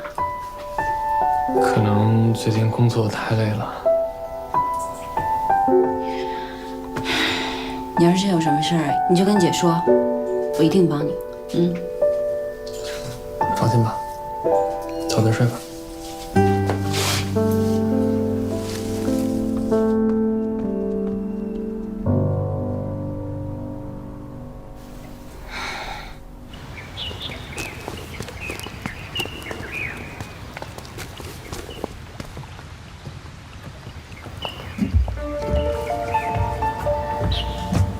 您怎么又来了？你不是不让我去你公司吗？而且我想告诉你，拖延不是办法，该你的你躲不了。我答应过的事，有哪件没做到？谁知道你会不会半路跑了呀？先走吧。怎么了呀？发生什么事了？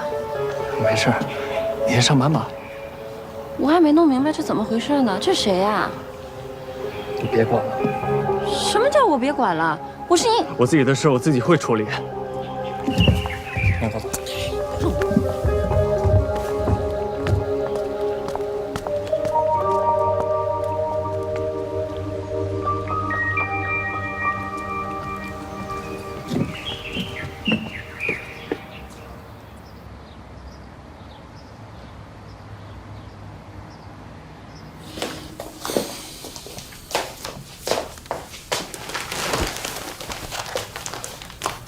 来，楚瑶。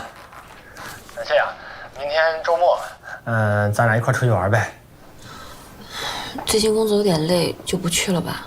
啊，好吧。对了，洛叔最近干嘛呢？我怎么一直联系不上他呀？我也不知道他在干嘛呢。他不会故意躲着我吧？他躲着你干嘛呀？可能是事儿多呗，让他清静几天吧。好吧。好。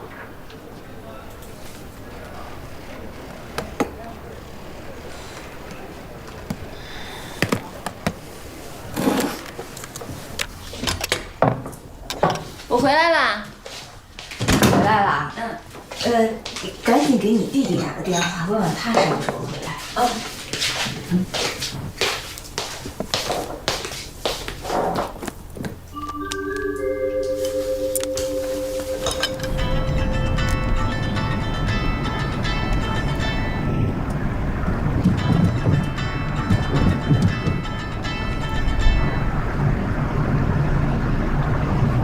拜拜。你什么时候回来呀？饭已经好了。公司还有点事。我不回去了。哦，行吧，那你早点回来啊，要不然妈该着急了。好，不用等我了，先吃吧。他说他学校有事儿，不回来吃了。不回来吃啊？那我等他一会儿。咱们先吃吧。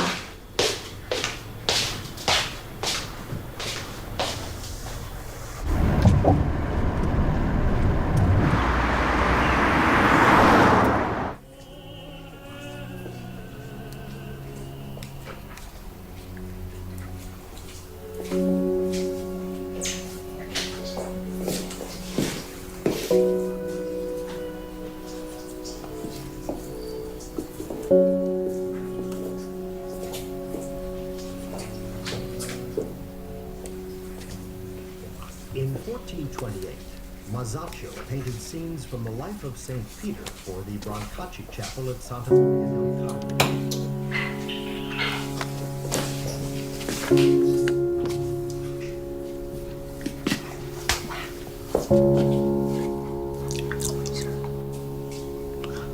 我打了几个电话，他都没接。要不你们先睡吧，我再等会儿他。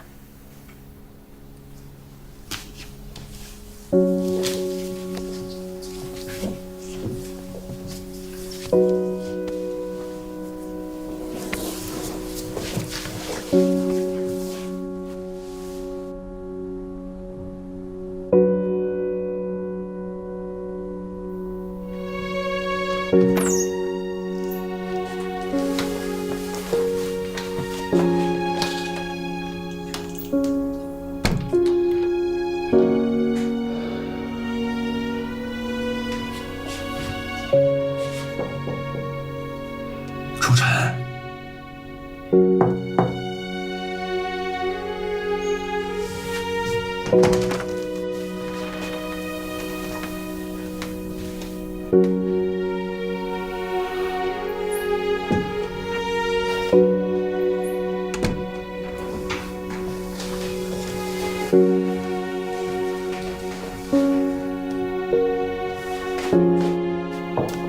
楚瑶，你睡了吗？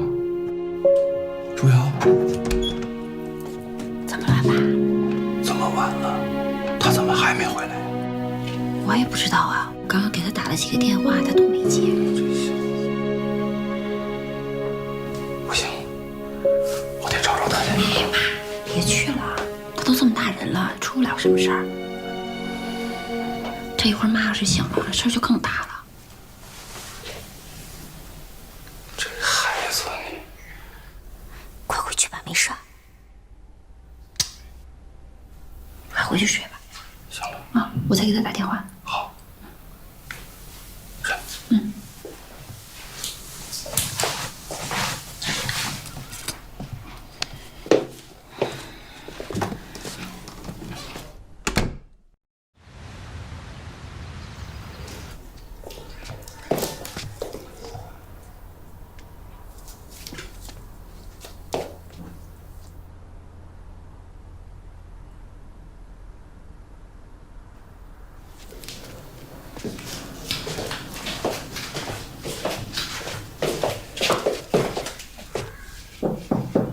初晨，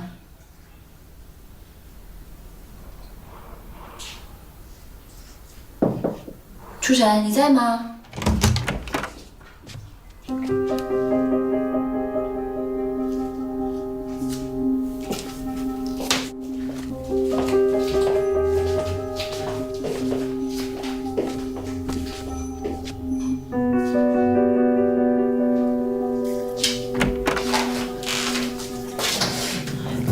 妈，哎，起来了。哎，啊，初晨呢？他呀，他说学校有事，一大早就出去了。这就走了？嗯。哎呦，给他留的饭他也没吃，这孩子。是啊，太早了。你怎么也起这么早啊？你再回去睡一会儿吧。哎呦，我这睡的呀，腰酸背疼。那我再去躺会儿啊。嗯，我不管你了啊。啊。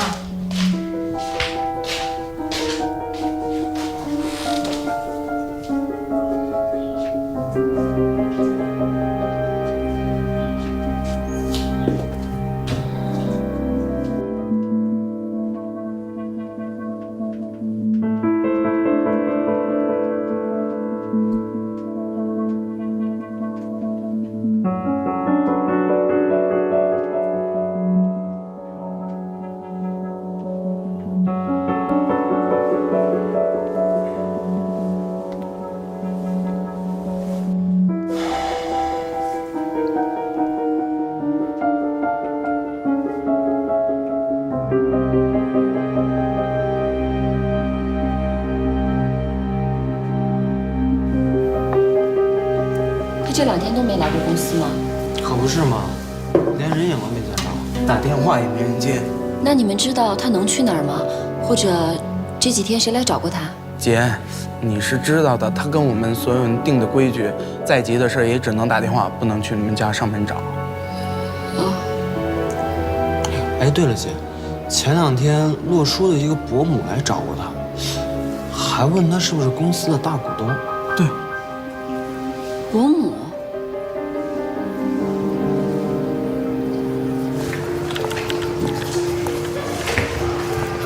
你好，陈爽在哪个房间？